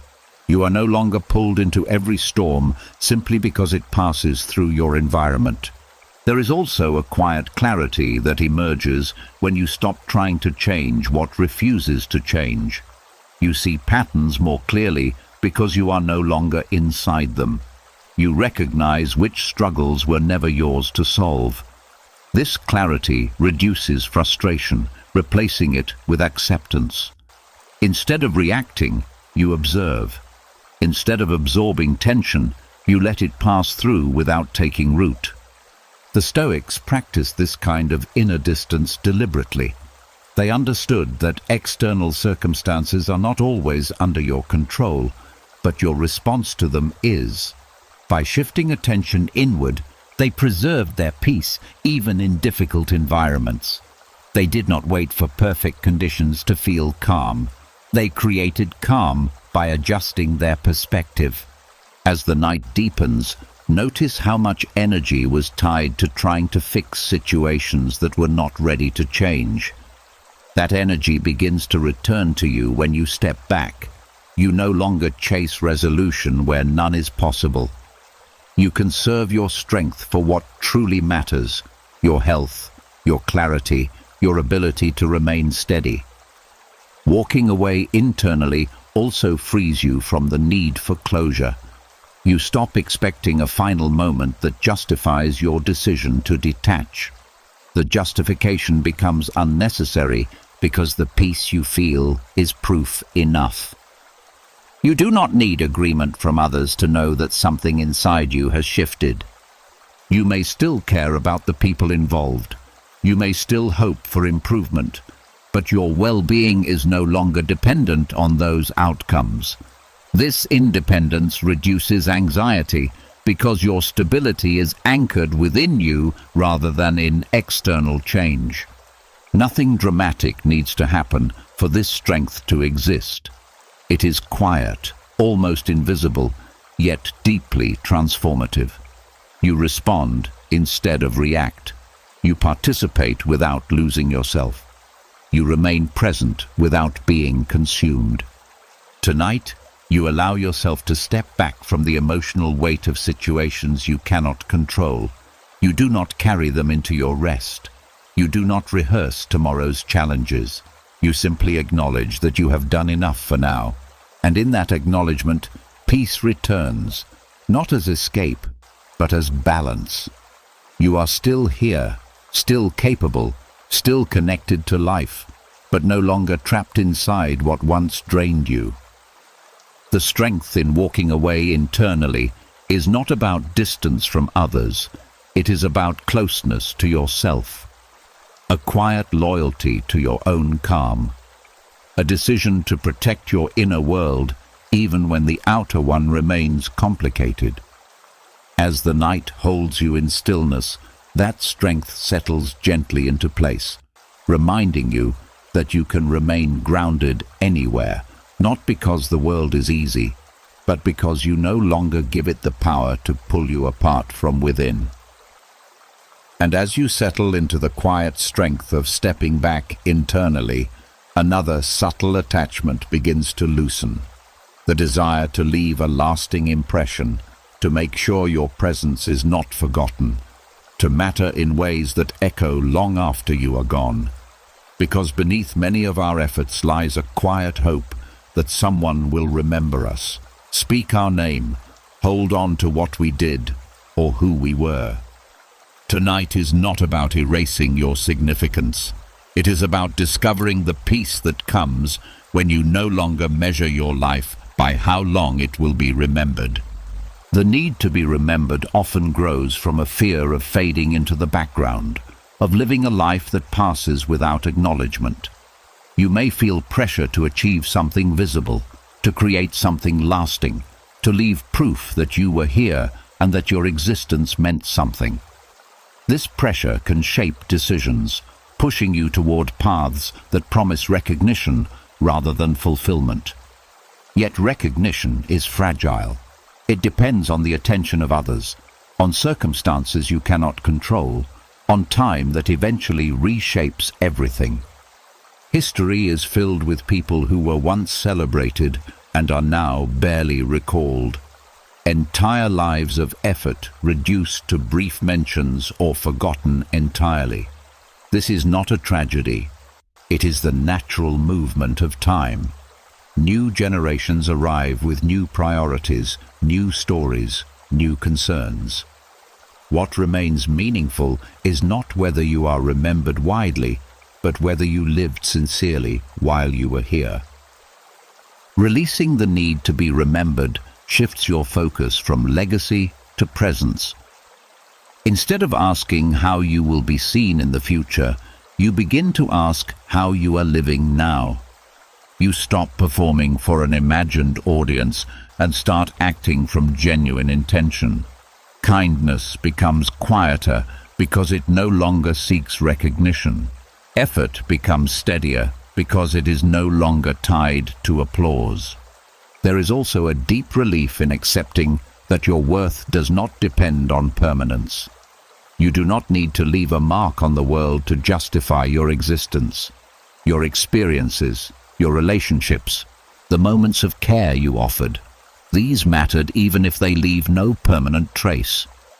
Meaning does not require monument. It exists in the way you lived, not in how long it is remembered. The Stoics often reflected on the vastness of time to remind themselves how small any individual reputation truly is. This was not meant to diminish life, but to free it from unnecessary pressure. When you realize that fame, recognition, and remembrance are temporary, you stop chasing them and start valuing what is within your reach: integrity, compassion, calm. As the night deepens, notice how much tension dissolves when you release the need to be remembered. You no longer feel compelled to prove your importance. You allow yourself to exist without performance, without comparison, without the constant question of whether your life measures up to some lasting standard. You may find that relationships become more authentic as well. When you are not trying to secure a place in someone's memory, you are free to simply share the moment with them. Conversations feel lighter. Acts of care feel purer. You give without calculating how it will be recalled later. Nothing about your life loses value because it is temporary. In fact, impermanence gives it depth. Moments become precious precisely because they cannot be repeated indefinitely. Presence becomes more meaningful when it is not overshadowed by the desire for permanence. Tonight, you allow yourself to live without the burden of legacy. You release the quiet fear of being forgotten and replace it with a calm acceptance that being here, fully aware, fully engaged in this moment, is already enough. What remains is a gentle sense of freedom, the freedom to move through life without needing to leave footprints that last forever. You can simply walk, experience, connect, and rest, knowing that meaning is found in living, not in being remembered. And in that quiet understanding, peace settles in deeply, steady and unhurried, reminding you that you do not have to echo through time to matter. You only have to be present now. And as the need to be remembered fades into something quieter, another bond may begin to loosen. The invisible ties of loyalty to people, roles, and identities that once defined you. Not loyalty born from love or respect, but loyalty maintained out of habit, guilt, or fear of disappointing those who knew you before you changed. Tonight is not about betrayal. It is about recognizing that growth sometimes requires leaving behind versions of yourself that others were comfortable with. Old loyalties can feel sacred because they are tied to history. Shared struggles, long friendships, family expectations, environments that shaped you. These connections often formed when you were still discovering who you were, when your boundaries were less clear and your needs less understood. Over time, you evolved. Your priorities shifted, your understanding deepened. Yet part of you may still feel obligated to remain the same person for the sake of consistency. This obligation can create quiet tension. You may notice yourself shrinking back into old patterns around certain people, agreeing to things that no longer align with your values, tolerating dynamics that drain you simply because they are familiar. The mind calls this loyalty. But loyalty that requires you to abandon your well-being is not devotion. It is fear disguised as duty. Allowing yourself to outgrow old loyalties means accepting that relationships and roles were built for who you were then, not necessarily for who you are now. Growth changes the shape of connection. Some bonds strengthen because they adapt. Others loosen because they cannot stretch without breaking. Neither outcome makes you ungrateful or disloyal. It reflects the natural movement of life. There may also be guilt attached to stepping back. A quiet voice suggesting that you owe something to those who were part of your past, that leaving familiar roles makes you selfish or cold. But gratitude does not require permanent attachment. You can appreciate what someone contributed to your life without remaining bound to the dynamic forever. Respect for the past does not mean sacrificing the present. The Stoics believed that true loyalty begins with alignment to your own principles. If staying in a situation forces you to act against your values, the loyalty becomes misplaced. You cannot offer genuine care to others if you are constantly betraying yourself. By honoring your growth, you create the possibility for healthier connections that reflect who you have become. As the night deepens, notice how much energy was spent maintaining roles that no longer felt authentic. The effort to keep everyone comfortable, to avoid conflict, to preserve an image of consistency. When you release that effort, your energy returns to you. You feel lighter, more centered, less divided between who you are and who you feel expected to be. You may discover that some people respond with understanding when you step into your new boundaries. Others may resist, not because they wish you harm, but because change disrupts what felt predictable. Their discomfort is not proof that you are doing something wrong. It is simply evidence that growth alters familiar patterns.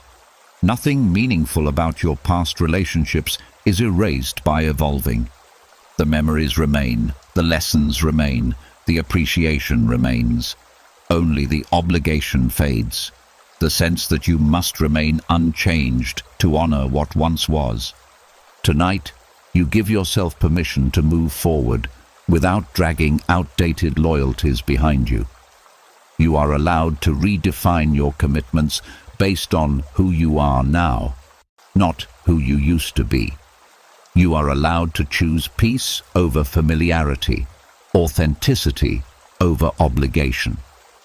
What remains is a quieter, more honest form of connection, one that does not rely on pretending, one that allows space for both you and others to grow in different directions without resentment. And in that quiet permission, peace settles in again, steady and grounding, reminding you that loyalty to your own well-being is not abandonment of others. It is the foundation that allows every future relationship to be built on truth instead of fear. As the night holds you in stillness, you realize that growth is not something to apologize for. It is something to accept with calm confidence, knowing that outgrowing what once fit is simply part of becoming who you were meant to be. And as you loosen the grip of old loyalties, another quiet habit begins to fade. The urge to measure your life against the pace of everyone else's.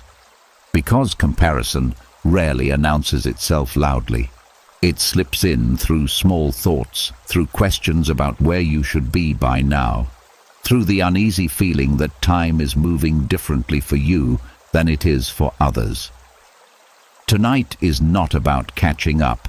It is about stepping out of a race that was never truly yours. There is a subtle pressure in the modern world to believe that life follows a fixed schedule, certain milestones by certain ages, progress that can be charted neatly from one stage to the next. When your path diverges from that pattern, it can feel like you missed a signal everyone else received. You may find yourself wondering why things took longer, why opportunities arrived later, why clarity came after confusion rather than before it. Comparison turns time into an enemy.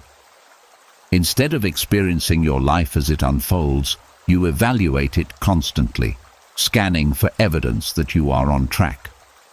Social images of success intensify this feeling, presenting polished versions of other people's journeys without showing the struggles, detours, or delays behind them. What you compare is your full reality against someone else's highlight, which makes your own path seem slower, heavier, less certain. But timelines are shaped by circumstances no one else shares exactly. Your challenges, responsibilities, lessons, and turning points created a rhythm unique to you. What took you longer may have built strength someone else never needed to develop.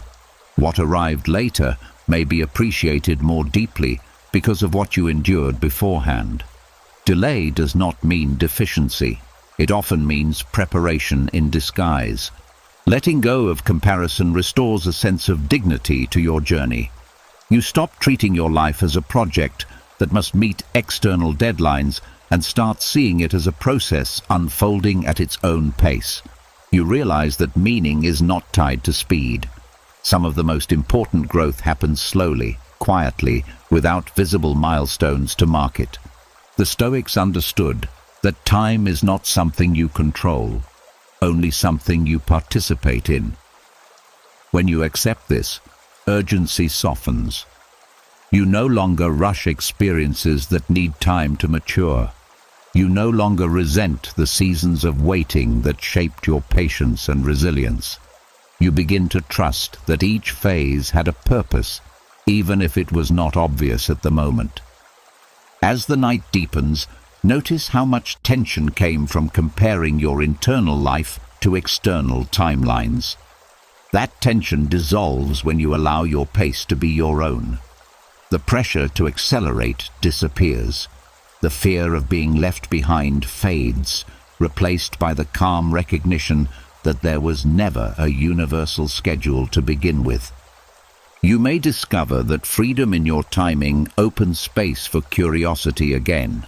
Without the burden of comparison, You can explore what genuinely matters to you instead of chasing what appears impressive to others. Decisions become more grounded because they are guided by alignment rather than urgency. Nothing about your life is diminished because it unfolded differently than someone else's. Your experiences have shaped a perspective that cannot be replicated. Your path has depth because of its detours, wisdom because of its pauses, strength because of its challenges. Tonight, you release the invisible stopwatch that has been measuring your worth against an imagined timeline. You allow yourself to exist without racing toward validation. You accept that progress is not always visible and that growth often happens beneath the surface before it shows itself in the world. What remains is a quieter relationship with time, one based on presence rather than pressure. You are here now, breathing, aware, still capable of change, still open to possibility. That is not late. That is life continuing. And in that quiet acceptance, peace settles in gently, reminding you that your journey was never meant to mirror anyone else's. It was meant to be lived, step by step, in the only time that truly belongs to you, this moment. And as the pressure of timelines fades into the background, another hidden weight begins to surface. The belief that one day everything will be redeemed in a single perfect moment. A future where all mistakes are corrected, all regrets balanced out, all pain transformed into something clean and meaningful. It is a comforting fantasy, the idea that one decisive breakthrough will rewrite the past and restore a sense of justice to your story. Tonight is not about waiting for that moment. It is about freeing yourself from the expectation that healing must arrive as a dramatic turning point. The fantasy of perfect redemption often grows from regret. You replay choices, missed opportunities, times you wish you had known better. Part of you hopes for a chance to make it right in a way that cancels out what happened.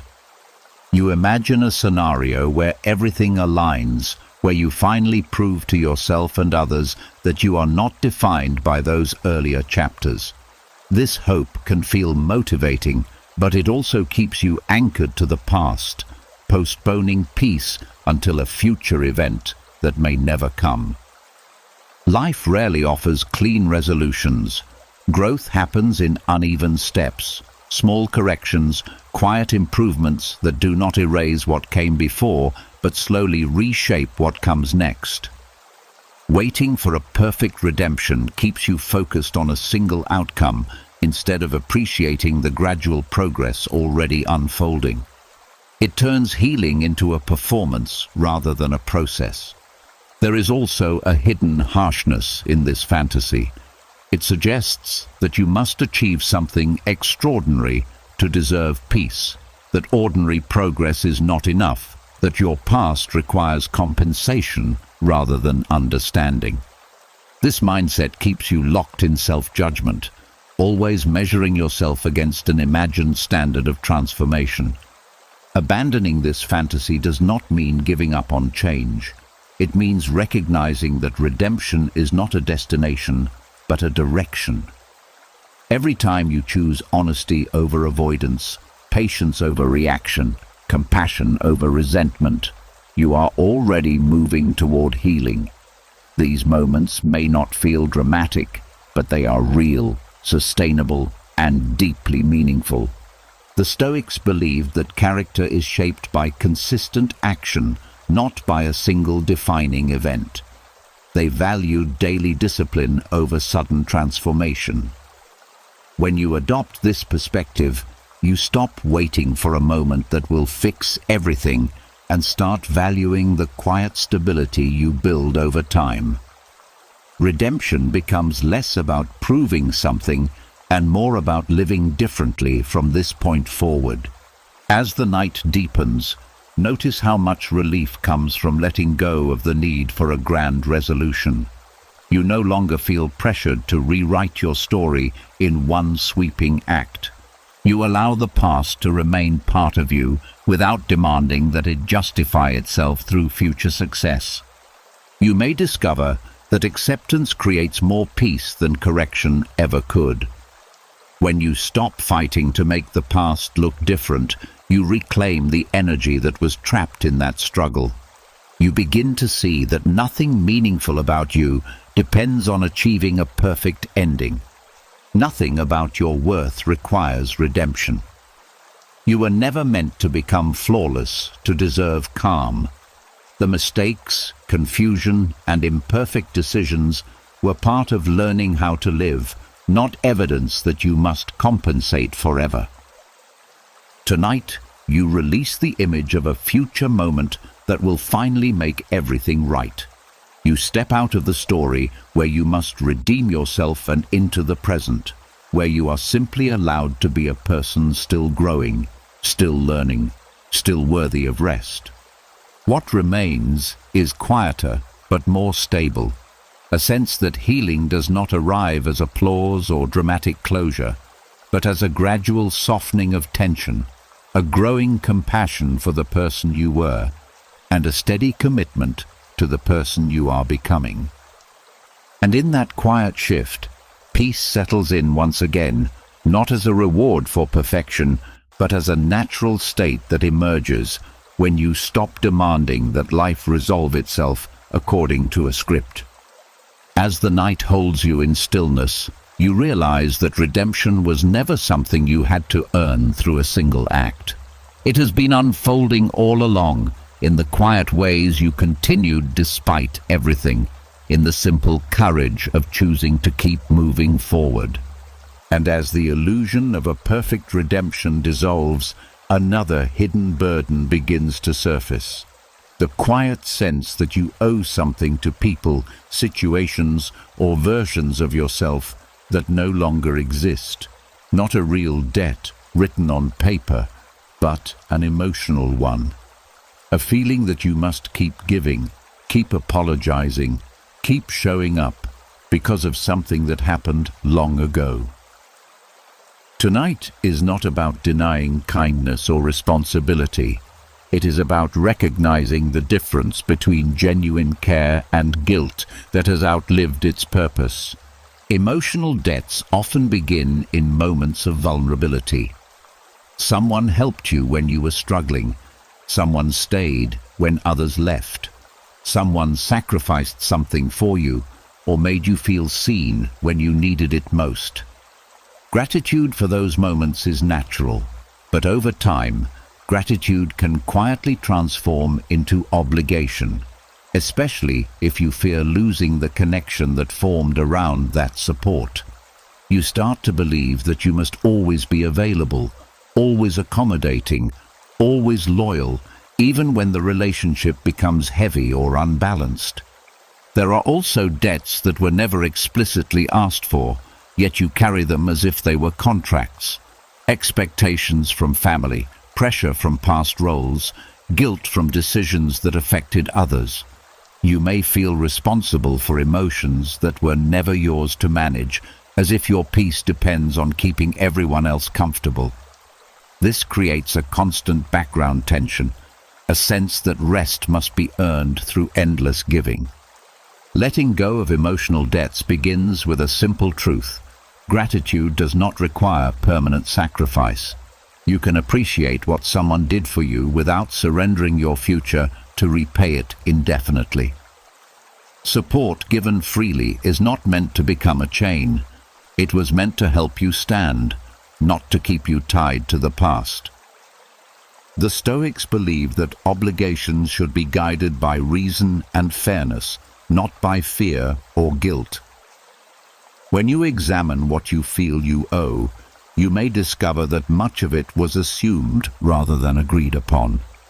You were trying to preserve harmony, avoid conflict, or prove your goodness.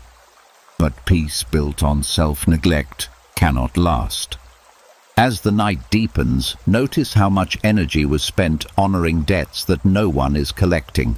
The mind keeps accounts that reality does not enforce. When you release these imagined balances, a quiet relief spreads through you. You realize that you are allowed to care without being consumed, to help without losing yourself, to step back without betraying your values. You may also feel resistance at first, as if letting go makes you ungrateful or selfish. But self-respect is not selfishness. It is the foundation that allows your kindness to remain genuine instead of resentful. When you give from a place of choice rather than obligation, your actions carry warmth instead of strain.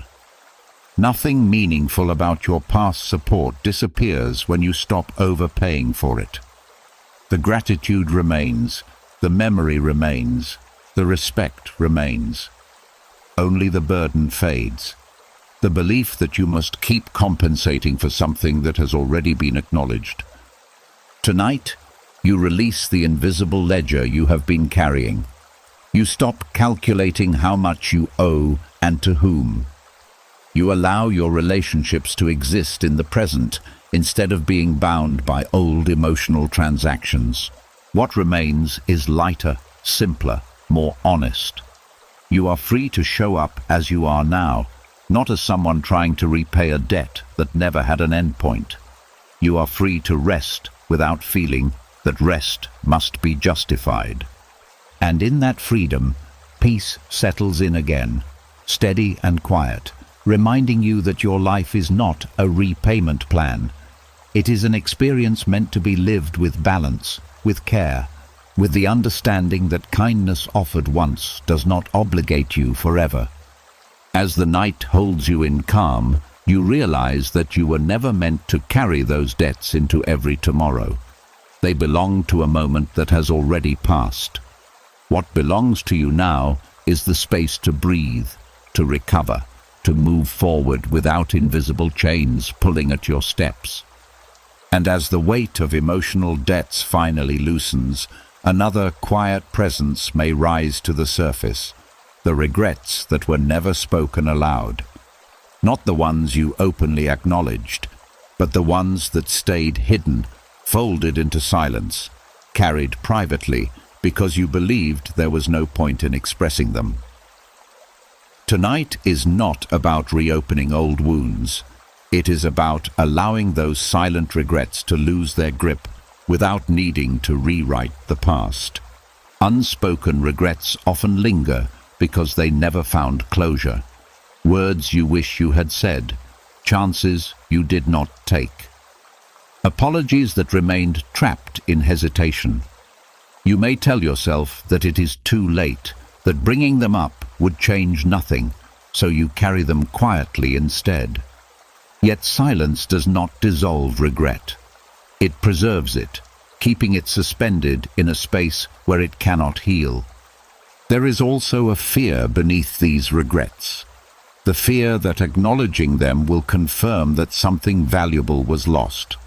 So the mind keeps them at a distance, revisiting them only in moments of exhaustion or stillness, when defenses are low and memories become louder. These moments can feel heavy because the past appears suddenly close, as if it never truly moved on. The Stoic approach does not demand that you fix what cannot be fixed. It asks you to examine what regret is trying to teach. Regret often points to values that were not honored at the time. Honesty, courage, presence, kindness. It reveals the gap between who you were and who you were becoming. When seen this way, regret transforms from accusation into instruction. It becomes a guide for how to live differently now. Releasing unspoken regrets begins with quiet acknowledgement. You do not need witnesses. You do not need to dramatize it. Simply allowing yourself to admit what you wish had been different breaks the silence that kept it frozen. This acknowledgement is not weakness. It is clarity. As the night deepens, notice how regret changes when you stop resisting it. Instead of replaying the event, you focus on what it showed you about your heart, your fears, your hopes at that time. You begin to understand that you acted with the awareness you had then, not the wisdom you gained later. Holding yourself accountable to knowledge you did not yet possess is a form of quiet cruelty.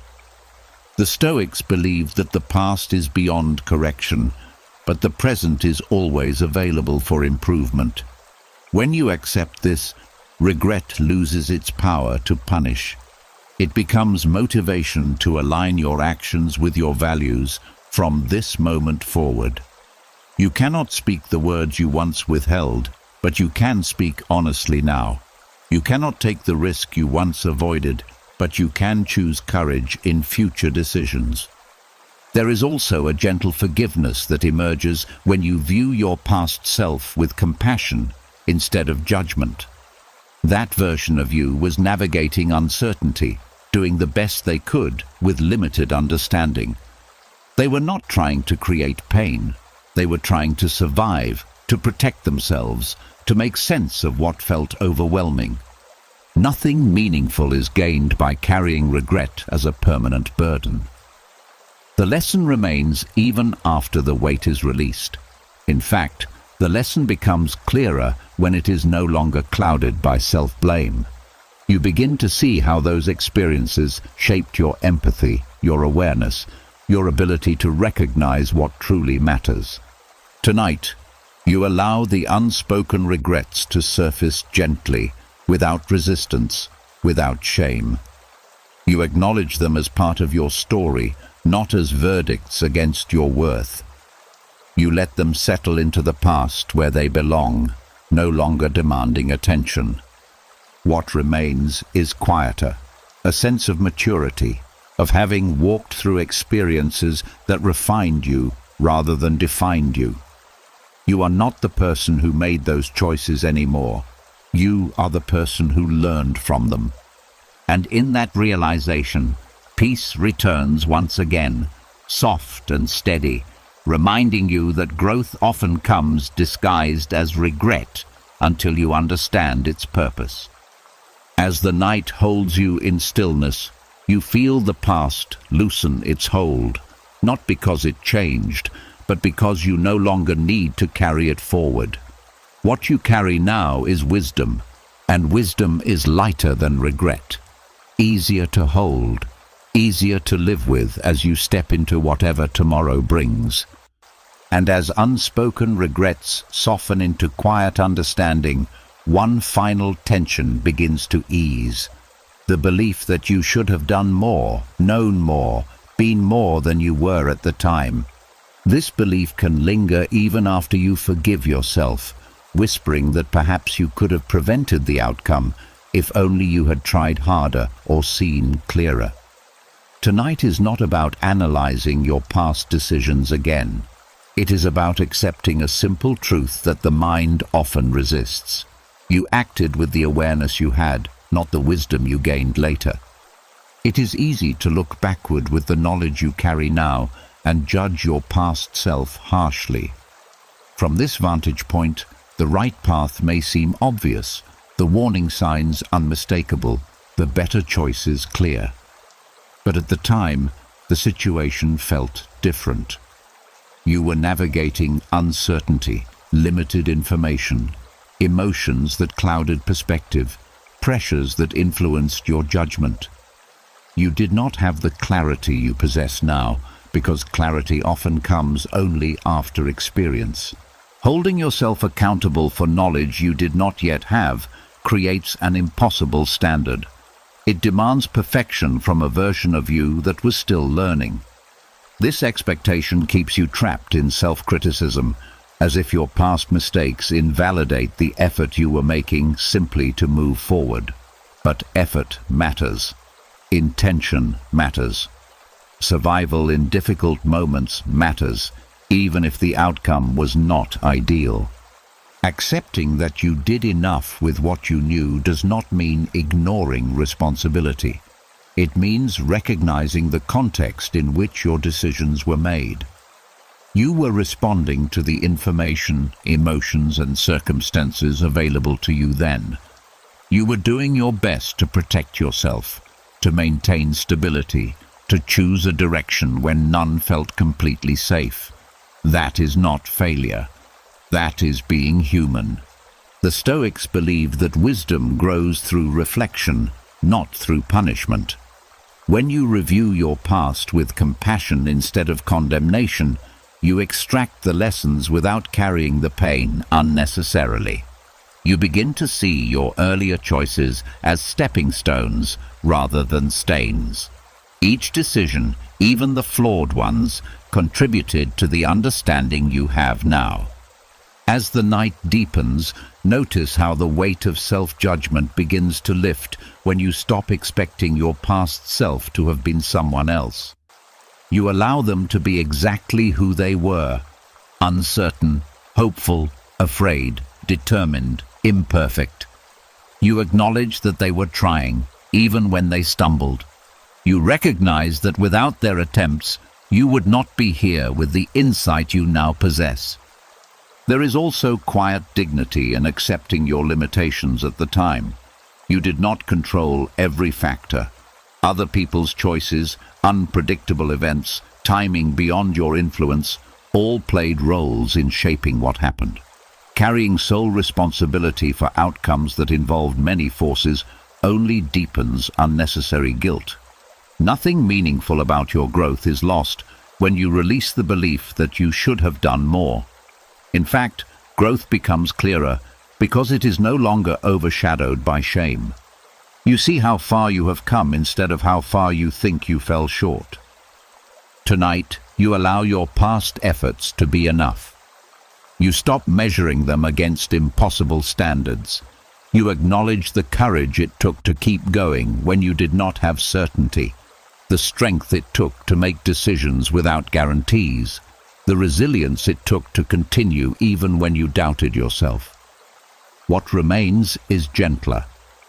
A sense of respect for the person you were and the journey you traveled. You no longer view your past as a list of mistakes to correct, but as a series of moments that shaped your understanding of life and yourself. And in that acceptance, peace settles in deeply, steady and reassuring, reminding you that you were never meant to navigate life with perfect knowledge. You were meant to learn as you moved, to adapt as you discovered, to grow through experience rather than avoid it. As the night holds you in calm stillness, you feel the last traces of self-blame loosen and drift away. You did enough. You tried with what you had. You moved forward with the awareness available to you then.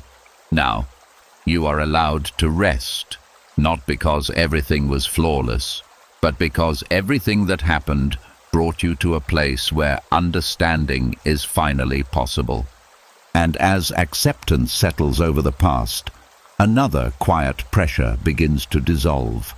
The sense that someone, somewhere, is watching your life and keeping score. Not real people standing in front of you, but imagined observers in your mind. Expectations formed from society, family voices carried from childhood, comparisons shaped by what success was supposed to look like. Tonight is not about proving anything to anyone. It is about realizing that most of the judgment you fear exists only in your own thoughts. The fear of disappointing invisible audiences can shape your choices without you noticing. You may hesitate to change direction because it would look inconsistent. You may continue paths that no longer fulfill you because turning away feels like failure in the eyes of people who are not even present. You may silence parts of yourself to maintain an image that was never truly yours. This fear creates a performance, a life lived for approval that never arrives in a way that feels complete.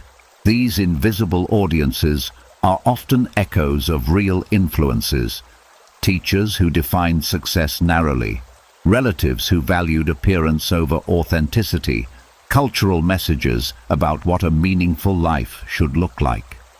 Over time, their voices blend into a single internal narrator, constantly evaluating whether you measure up. Even when those people are no longer around, the standard remains, shaping your sense of worth. Living under that gaze is exhausting because it requires constant self-monitoring. Every decision becomes a calculation about perception rather than alignment. You begin to ask what will look impressive instead of what will feel peaceful. The distance between who you are and who you present grows wider, creating tension that follows you even into quiet moments. Releasing this fear begins with recognizing that the audience was never truly there. Most people are absorbed in their own concerns, their own struggles, their own attempts to meet expectations they imagine others hold for them. The scrutiny you feel is largely self-generated, sustained by habits of comparison and self-judgment rather than actual observation. The Stoics encouraged focusing on what is within your control, your intentions, your actions, your character, rather than how those actions might be perceived. Reputation, approval, admiration are fragile because they depend on perspectives you cannot manage. Integrity, on the other hand, belongs entirely to you. When you shift your attention inward, the imagined audience fades. As the night deepens, notice how different it feels to make peace with your own standards instead of chasing external ones. The pressure to perform relaxes. You no longer need to justify your path to anyone who is not living it. You begin to trust your quiet preferences, your instincts, your sense of what matters. You may also realize that disappointing others, real or imagined, is sometimes the cost of living honestly. Growth often changes your direction, and not everyone will understand why. But understanding is not a requirement for authenticity. You are allowed to evolve without seeking permission from voices that only exist in memory or expectation. Nothing essential about your worth depends on maintaining a flawless image. You do not lose value by choosing peace over approval. You do not diminish your life by prioritizing what feels true over what looks impressive. Tonight, you step out of the spotlight of your own imagination. You allow yourself to exist without commentary, without evaluation, without the constant question of whether you are doing enough to satisfy unseen observers. What remains is quieter and more spacious, a sense that you are living for the experience itself, not for the approval it might generate. Decisions feel lighter because they are guided by sincerity instead of fear. And in that quiet freedom, peace settles in once again, steady and grounding, reminding you that your life was never meant to be a performance. It was meant to be lived, imperfectly, honestly, without the burden of pleasing audiences that were never truly watching.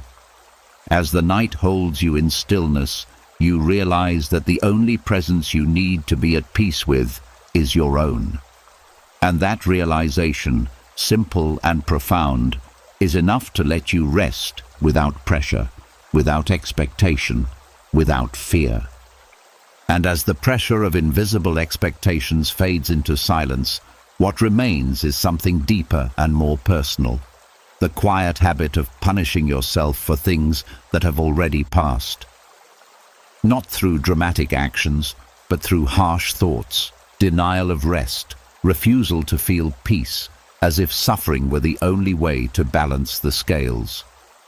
Tonight is not about deciding whether you deserved what happened. It is about recognizing that continuing to hurt yourself does not heal anything. It only extends the pain into places it no longer belongs. Self-punishment can be subtle. It hides in the way you replay mistakes long after the lesson has been learned, in the way you withhold kindness from yourself while offering it easily to others, in the way you dismiss your progress because part of you believes you have not earned relief yet.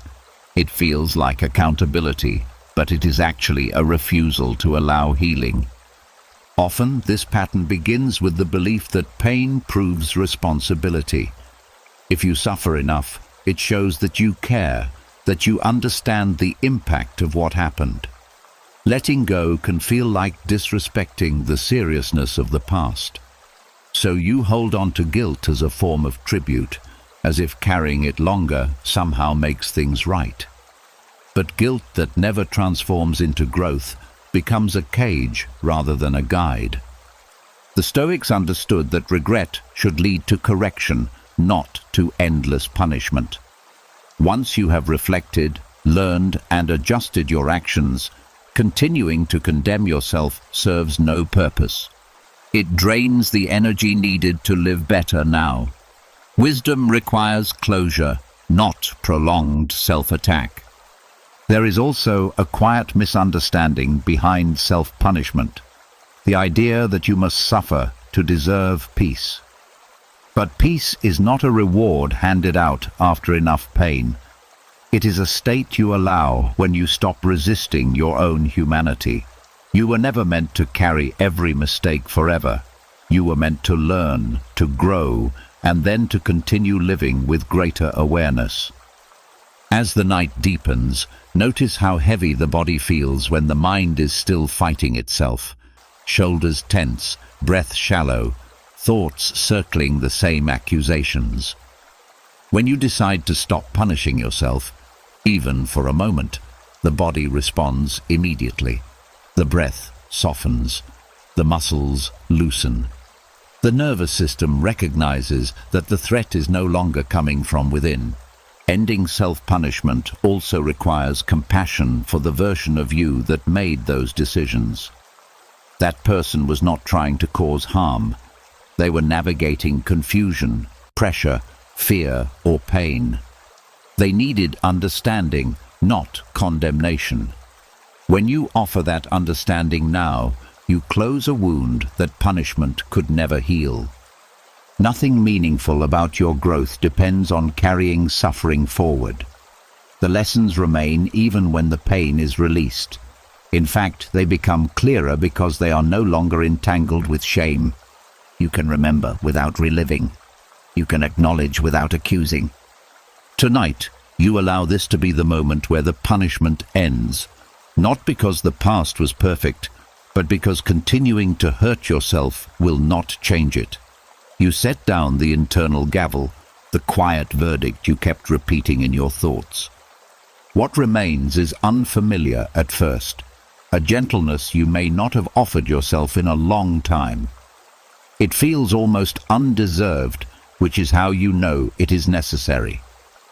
You are learning to treat yourself with the same patience you would show someone else who was trying to heal. And in that gentleness, peace begins to settle deeply, steady and calm, reminding you that you are allowed to move forward without dragging chains behind you. You are allowed to rest without earning it through exhaustion. You are allowed to exist without constantly apologizing to your own past. As the night holds you in quiet stillness, you realize that forgiveness is not something granted once and then completed. It is a choice renewed each time the old accusations try to return.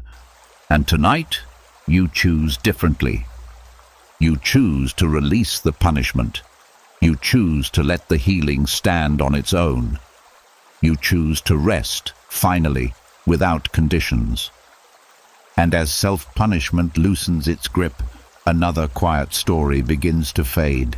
The belief that you are late, that you missed your moment, that everyone else moved forward while you somehow stayed behind. This story can feel convincing because it is repeated so often in small ways, in passing thoughts, in comparisons you did not even mean to make. Tonight is not about proving that you are ahead or catching up to anyone. It is about stepping out of a timeline that was never meant to measure your worth. The feeling of being behind often comes from looking at life as a straight path with clear markers of progress. certain achievements by certain ages, certain milestones reached in a specific order. When your journey unfolds differently, it can feel like you took a wrong turn while others stayed on course. But real lives are not straight lines. They are shaped by detours, pauses, unexpected responsibilities, moments of survival that never appear on anyone else's timeline. You may forget how much you carried while others were moving freely.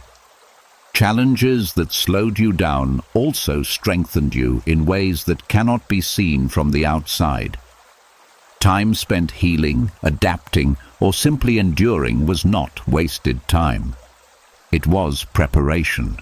It was growth happening beneath the surface, invisible but real. Comparison makes progress feel smaller than it is. You overlook the distance you have already traveled because you are focused on where someone else appears to be standing. This creates a quiet dissatisfaction that follows you even when you accomplish something meaningful. Nothing feels like enough because the reference point keeps shifting. The Stoics believed that the only meaningful measure of progress is alignment with your own values. If you are becoming more honest, more resilient, more aware of what truly matters, then you are moving forward regardless of external markers. Growth of character does not follow a schedule. It unfolds at the pace required for genuine understanding. As the night deepens, notice how much tension comes from carrying the story that you are behind. It turns every moment into proof of delay instead of an opportunity for presence. When you release that story, time softens. The urgency to justify your place fades. You are no longer racing an invisible clock. You may begin to see your path with more compassion. The setbacks were not evidence of failure, but part of a different route. The pauses were not wasted, but necessary for recalibration. The confusion you experienced taught you what clarity actually feels like. Nothing about your life is diminished because it unfolded differently than expected. The wisdom you gained could not have been rushed. The perspective you now carry required time to develop. Even the moments that felt stagnant were shaping your ability to appreciate movement when it returned. Tonight, you allow yourself to exist without the label of being behind. You stop narrating your life as a delay and start experiencing it as a process still unfolding. You accept that there was never a universal pace you were required to match. What remains is quieter and more forgiving, a sense that you are exactly where your experiences have brought you, not late, not lost, simply here. And here is enough to begin again, enough to continue, enough to rest without the pressure of catching up. And in that quiet acceptance, peace settles in gently, reminding you that life is not a competition of timing. It is a journey of awareness. Each step, no matter when it happens, belongs fully to you. As the night holds you in calm stillness, you realize that you were never behind. You were learning at the speed your life required. And now, free from that story, you can move forward without the weight of comparison, without the fear that time is running out, only with the steady understanding that your path has always been your own. And as the story of being behind dissolves into something gentler, another quiet habit begins to release. The constant scanning of other people's reactions, the subtle monitoring of what they might be thinking about you, not because you are insecure, but because you learn to stay alert to approval and disapproval as a way to feel safe. Tonight is not about becoming indifferent to others. It is about stepping out of the exhausting role of managing how you are perceived. Monitoring others' opinions can become automatic. You notice small changes in tone, body language, pauses in conversation, messages left unanswered. The mind tries to interpret these signals, searching for hidden meanings, adjusting your behavior to avoid negative judgments. Over time, this vigilance turns into a quiet form of anxiety, keeping you on edge even in calm situations. Part of this habit comes from a deep desire to belong. Humans are wired for connection, and acceptance once meant survival. But in modern life, the same instinct can trap you in constant self-adjustment, as if every interaction were a test you must pass. You begin to prioritize harmony over honesty, approval over authenticity, silence over expression. The truth is that other people's opinions are shaped by their own experiences, moods, insecurities, and expectations. They change often, sometimes without reason, sometimes without awareness. Trying to manage them is like trying to control the weather. You may prepare for it, but you cannot direct it. When you stop monitoring every shift, you free yourself from a responsibility that was never yours. The Stoics believed that peace comes from focusing on what is within your control, your actions, your intentions, your character, rather than the judgments of others. Reputation is unstable because it depends on perspectives you cannot fully understand. But self-respect is steady because it grows from alignment with your values. As the night deepens, notice how your body relaxes when you stop anticipating evaluation. The shoulders drop, the breath deepens, the mind quiets. You are no longer rehearsing how you appear. You are simply present, unguarded, unmeasured. You may also discover that relationships become more authentic when you are not trying to manage perceptions. Conversations feel easier because you are listening instead of calculating. You express yourself without filtering every thought through imagined reactions. This honesty invites genuine connection rather than conditional approval. Nothing meaningful about your relationships requires constant self-monitoring. The people who truly value you respond to sincerity, not performance. And those who judge regardless of what you do cannot be satisfied by careful adjustment anyway. Freedom comes when you stop trying to win approval from perspectives that may never align with yours. Tonight, you allow yourself to exist without checking for reactions.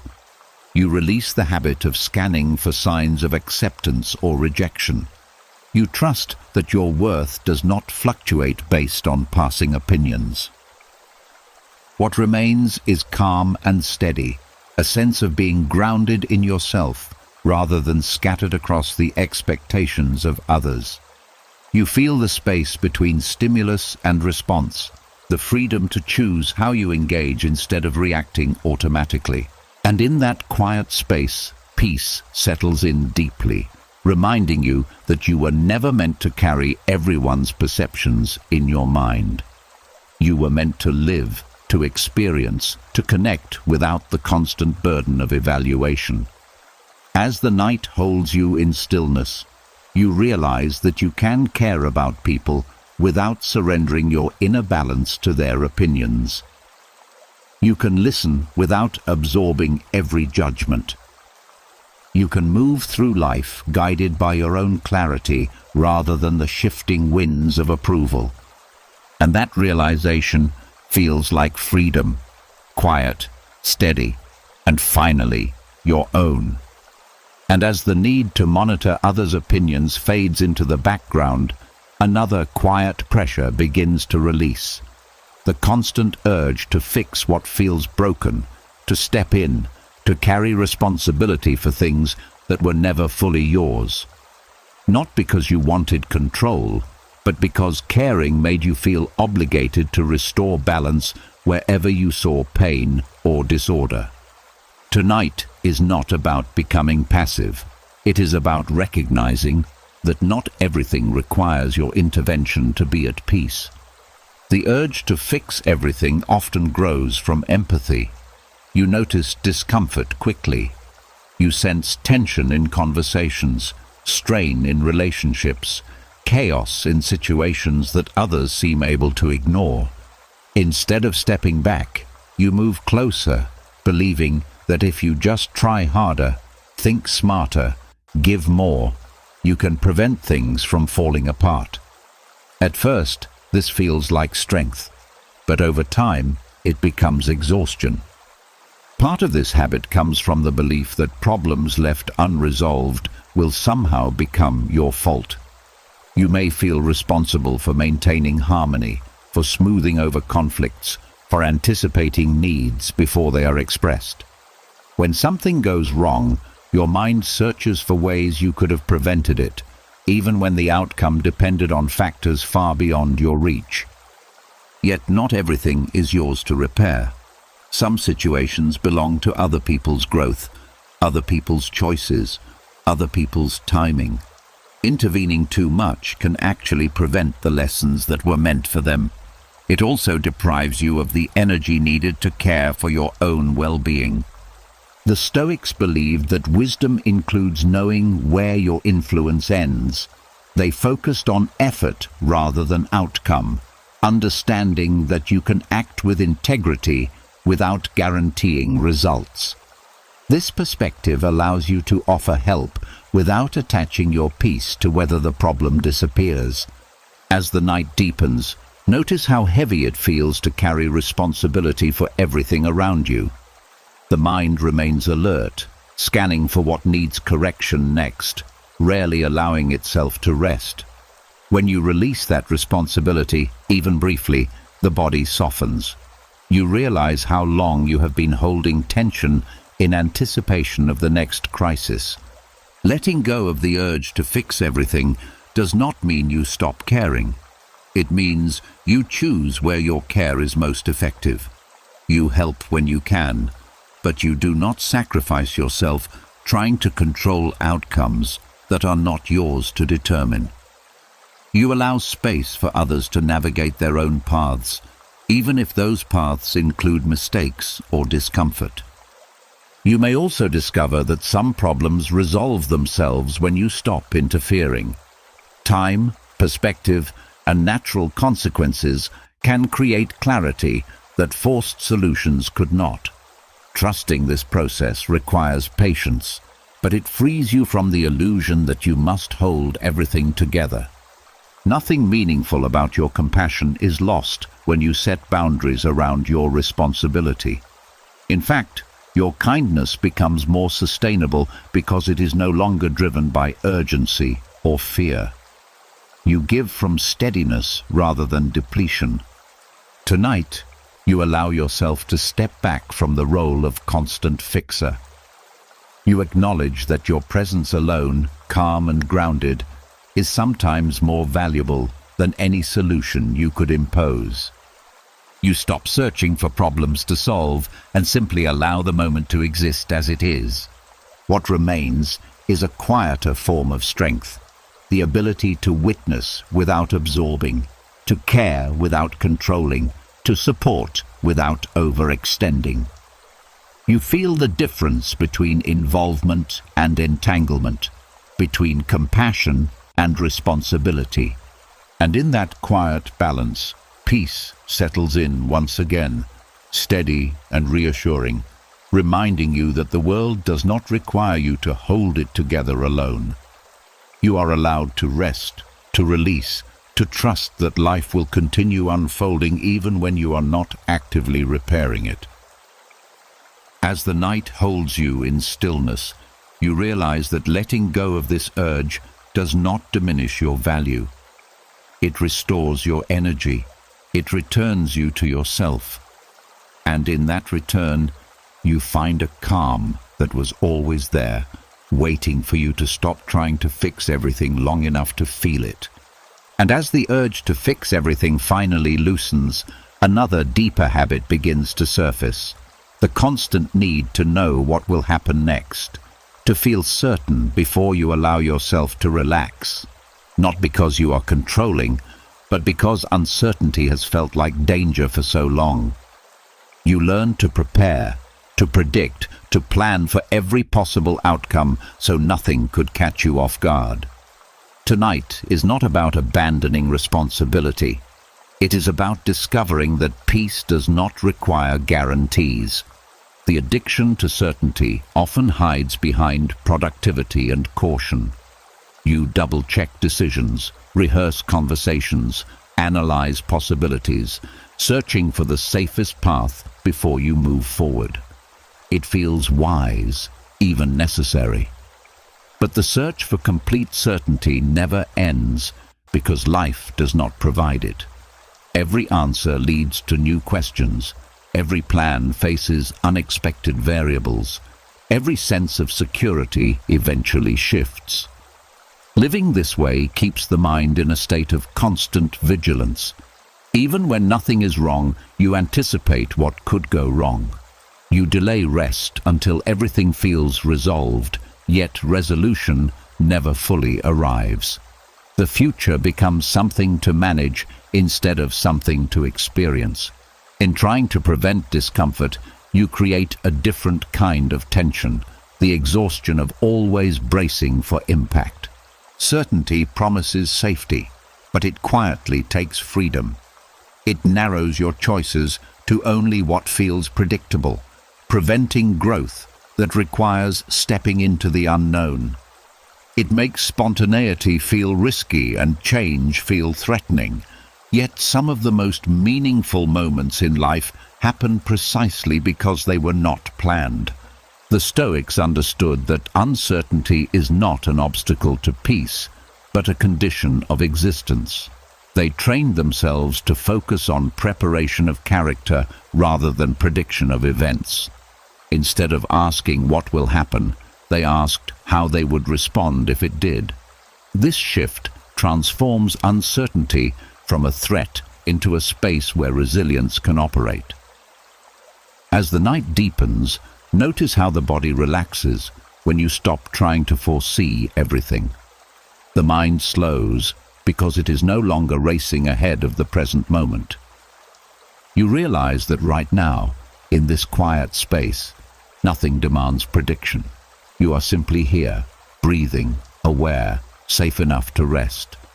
Releasing the addiction to certainty also invites trust, not blind trust in outcomes, but trust in your ability to adapt. You have handled unexpected situations before. You have survived confusion, change, and loss. You do not need to know every detail of tomorrow to face it. Your strength lies in your capacity to respond, not in your ability to foresee. Nothing about your life becomes less stable when you accept uncertainty. In fact, stability grows because it is no longer dependent on fragile predictions. You become grounded in your values, your awareness, your ability to remain steady even when the future is unclear. Tonight, you allow the unknown to exist without trying to resolve it. You stop negotiating with possibilities and return to the present, where life is actually happening. You accept that peace is available now, not only after everything is certain. What remains is a quiet openness, a sense that life can unfold without constant supervision from your thoughts. You feel the difference between control and trust, between tension and readiness. And in that openness, peace settles in deeply, calm and spacious, reminding you that certainty was never the source of your safety. Your resilience was, your awareness was, your ability to remain present even when the future is unclear was. As the night holds you in stillness, you realize that you do not have to solve tomorrow tonight. You do not have to predict every outcome to deserve rest. You can simply release the need to know and allow yourself to exist in the only place certainty has ever truly lived. This moment, quiet and complete on its own. And as the need for certainty loosens its hold, another quiet realization begins to emerge. The awareness that you are not a finished product. that parts of you remain incomplete, still forming, still learning, still changing. For a long time you may have felt pressure to present a stable, fully defined identity as if growth was something that should have ended by now. Tonight is not about perfecting yourself. It is about making peace with the fact that you are still becoming. There are unfinished versions of you scattered across time. The person who started something but never completed it. The one who believed in a dream that quietly faded. The one who tried, failed, tried again, then changed direction entirely. These versions can feel like loose ends, reminders of paths that did not reach the destination you once imagined. You may carry a quiet discomfort about them, as if they represent inconsistency rather than evolution. But incompletion is not failure. It is evidence that you explored, that you tested possibilities, that you allowed yourself to grow beyond earlier definitions.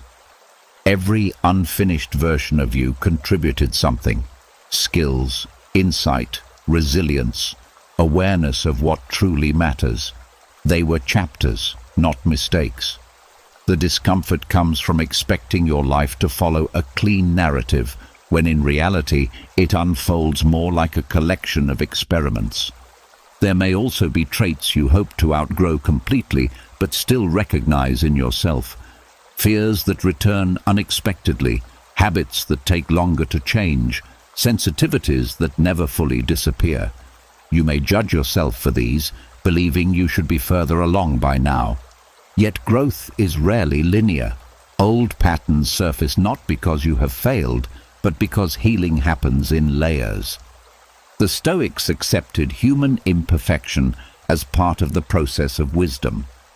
They did not expect themselves to become flawless, only more aware.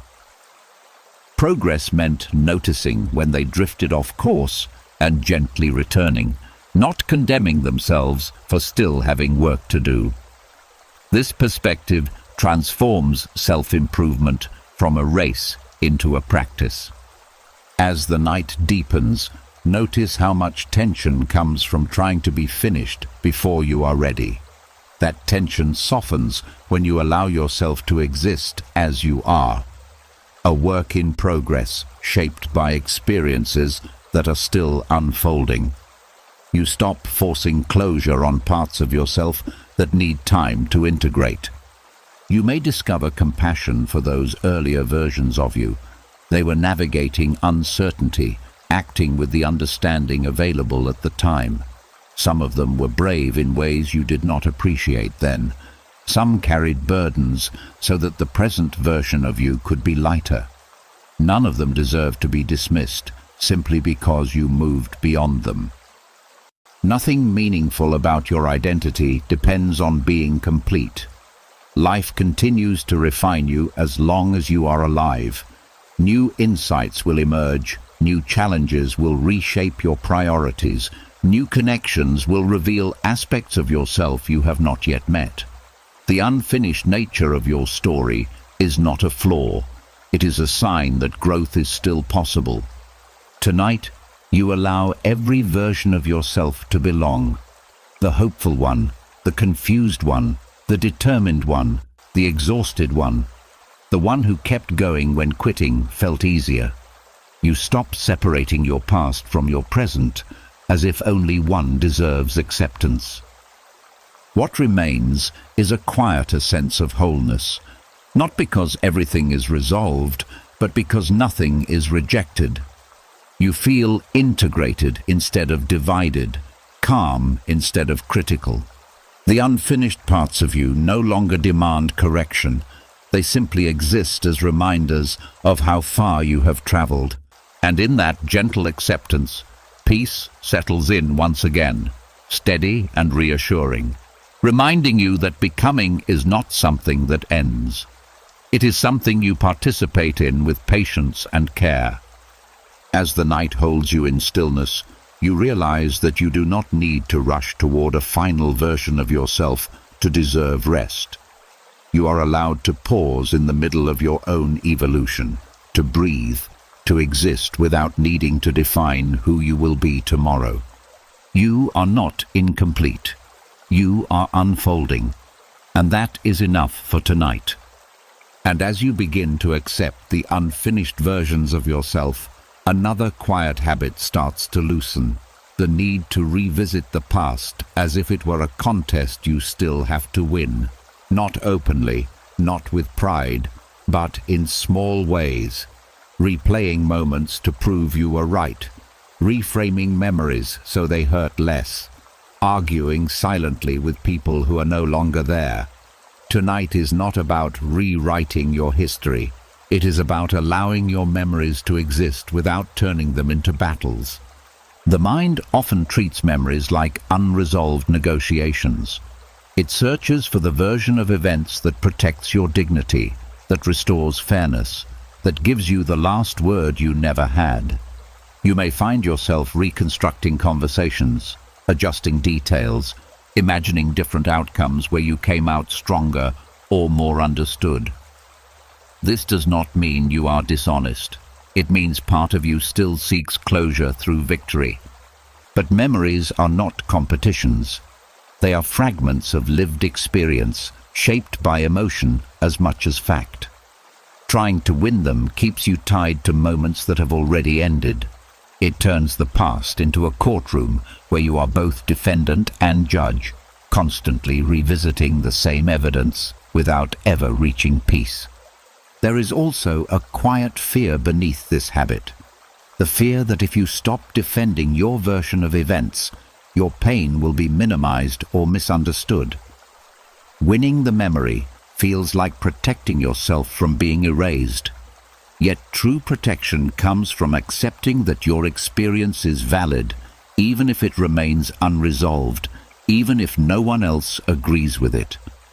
The Stoics believed that clinging to past grievances prolongs suffering because it keeps the mind focused on what cannot be changed. They encouraged a shift toward acceptance, not because the past did not matter, but because peace requires releasing the struggle to control how it is remembered. Your dignity does not depend on winning old arguments. It rests in how you live now. As the night deepens, notice how the emotional charge of certain memories softens when you stop trying to correct them. They lose their urgency. They become quieter, less sharp, less demanding of your attention. You realize that not every moment needs to be resolved in your favor to stop hurting. Letting go of the need to win also opens space for compassion, not only for others, but for yourself. You see how everyone involved was acting from their own fears, limitations, and misunderstandings. The conflict becomes less about right and wrong, and more about human complexity. This perspective dissolves the rigid lines that kept the memory frozen in tension. Nothing meaningful about your story disappears when you stop fighting for the final word. Your experiences still shaped you, still taught you, still contributed to who you are. You do not need to secure victory to honor what you went through. Tonight, you allow your memories to rest as they are. You release the urge to adjust them, defend them, or revisit them for reassurance. You let them settle into the past without dragging them forward into the present. What remains is a quiet neutrality, not indifference, but calm acceptance. The memories are no longer opponents. They are simply parts of your life that have completed their role.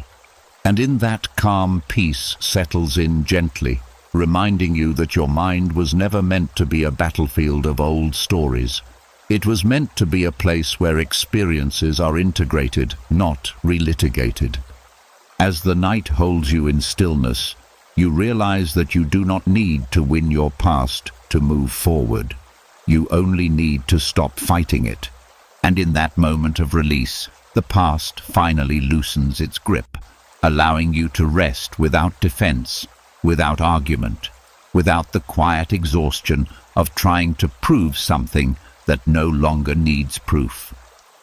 And as the need to win old memories fades into quiet acceptance, another truth begins to settle in. The understanding that not every connection can or should be restored. Some bridges collapsed under weight that could not be carried. Others were burned in moments of pain, confusion, or survival. You may have spent a long time wishing you could rebuild them, believing that peace required reconciliation. Tonight is not about reopening those paths. It is about accepting that distance can also be a form of healing. There is a natural instinct to repair what was broken. You may feel that unfinished relationships represent failure, that closure depends on restoring contact, explaining yourself, or finding mutual understanding. But not all bridges lead to places you can safely return to. Some relationships were tied to versions of you that no longer exist, patterns that drained you, expectations that confined you. Accepting that a bridge must stay burned does not mean you carry anger forever. It means you recognize that returning would cost more than it would give. It means you respect the lessons learned from what happened, even if those lessons were painful. Distance becomes not a punishment, but protection, a boundary drawn by experience. There may also be grief in this acceptance. Even when a connection was unhealthy, it once held meaning. Memories of better moments can make you question whether walking away was too harsh, whether you should have tried harder. But peace does not always come from effort. Sometimes it comes from knowing when effort is no longer wise. The Stoics believed that relationships should be guided by reason and virtue, not by attachment alone. If a connection repeatedly undermined your stability, continuing it would not be an act of kindness. It would be self-neglect. They understood that compassion includes compassion for yourself, not only for others. As the night deepens, notice how heavy it felt to keep one foot pointed backward, as if you might return someday. That tension dissolves when you allow the past to remain in the past. You stop rehearsing conversations that will never happen. You stop imagining outcomes that no longer matter. Your energy returns to the present, where life is still unfolding. You may discover that forgiveness does not require reunion. You can release resentment without reopening the door. You can wish someone well from afar without inviting them back into your space.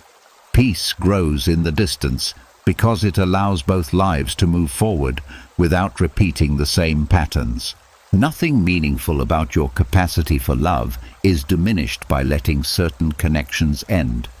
In fact, your ability to form healthier relationships often depends on recognizing when old ones have reached their natural conclusion. Not every chapter is meant to continue indefinitely, some close so that others can begin. Tonight, you allow the burned bridges to remain where they are, without regret, without the urge to rebuild them for appearances or nostalgia. You acknowledge that they served their purpose, even if that purpose was to teach you where your boundaries needed to be. What remains is a quiet sense of clarity, the understanding that your path does not require revisiting every place you have been. You are free to move forward without carrying the weight of what could not be saved. And in that clarity, peace settles in deeply, steady and grounding, reminding you that closure is not always found in reconnection. Sometimes it is found in acceptance, in the calm recognition that letting go was an act of respect for yourself. As the night holds you in stillness, you realize that you are not defined by the bridges that burn behind you. You are defined by the direction you chose afterward, by the courage to keep walking even when the road felt uncertain. And that courage is enough to carry you into whatever comes next, without needing to look back again. And as you accept that some bridges must remain behind you, another quiet pattern begins to loosen. the habit of preparing yourself emotionally for every possible disappointment before it even arrives. Not because you expect the worst, but because you learned that being ready for pain felt safer than being surprised by it. Tonight is not about lowering your guard completely. It is about allowing yourself to experience life without bracing for impact at every step. Emotional over-preparation can look like strength from the outside. You tell yourself not to get too excited, not to trust too easily, not to hope too much. You rehearse how you will cope if something goes wrong, building mental defenses in advance. It feels responsible, mature, realistic. But living this way keeps you in a constant state of tension, as if joy itself were something you must approach cautiously. Part of this habit comes from past experiences where you were caught off guard. Moments when hope turned into disappointment, when trust was met with silence, when plans unraveled without warning. The mind tries to prevent that shock from happening again by anticipating every outcome, dulling your expectations so the fall will be smaller if it comes. Yet over-preparation does not actually reduce pain. It only reduces your ability to feel fully present. You may miss moments of happiness because you are already calculating how they could end. You may hold back from connection because you are quietly preparing for distance. In trying to protect yourself from loss, you also protect yourself from life. The Stoics did not advocate emotional numbness. They practiced awareness of uncertainty while still allowing themselves to engage sincerely with what was happening. Their strength came from resilience, not from preemptive detachment. They understood that pain is not made easier by expecting it constantly. It is made bearable by trusting your capacity to endure when it arrives. As the night deepens, notice how exhausting it has been to live on alert, as if every good moment needed a contingency plan. The body holds that vigilance in tight muscles, shallow breathing, restless thoughts. When you allow yourself to release the need to prepare for every possibility, the tension begins to melt. The nervous system recognizes that it can finally stand down. You may discover that vulnerability feels unfamiliar at first, even risky. Allowing yourself to hope, to relax, to enjoy without anticipating the end can feel like stepping into open space. But that openness is where genuine peace lives. It is where you experience life directly instead of through a filter of caution. Nothing meaningful about your resilience disappears when you stop over-preparing. You are still capable of handling difficulty. You are still strong enough to adapt. The difference is that you are no longer sacrificing present calm to guard against future discomfort. Tonight, you give yourself permission to feel without rehearsing loss. You allow moments to unfold without calculating their potential outcome. You let joy exist without attaching conditions to it. What remains is a quiet trust. Trust in your ability to face whatever comes. Trust that you do not need to live in anticipation of pain to survive it. This trust softens your presence, making room for rest instead of constant readiness.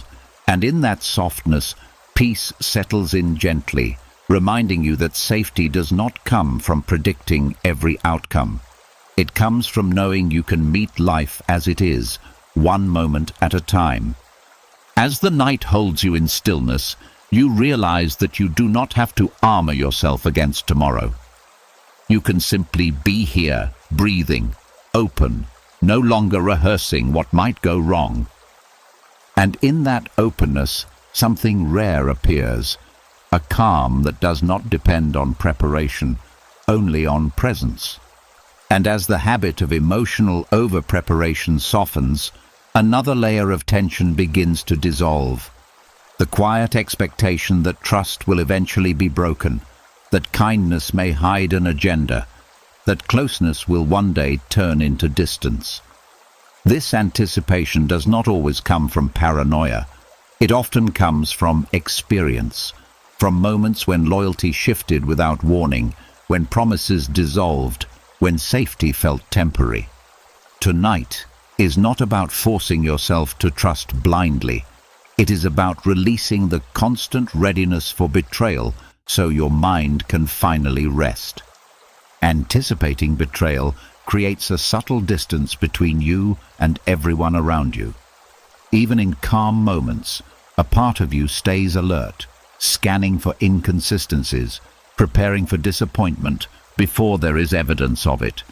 You may hold back emotionally, share less than you feel, keep exits in mind just in case. This vigilance once protected you, but over time it becomes a quiet loneliness, a barrier that prevents genuine connection. The mind does this because it wants control over pain.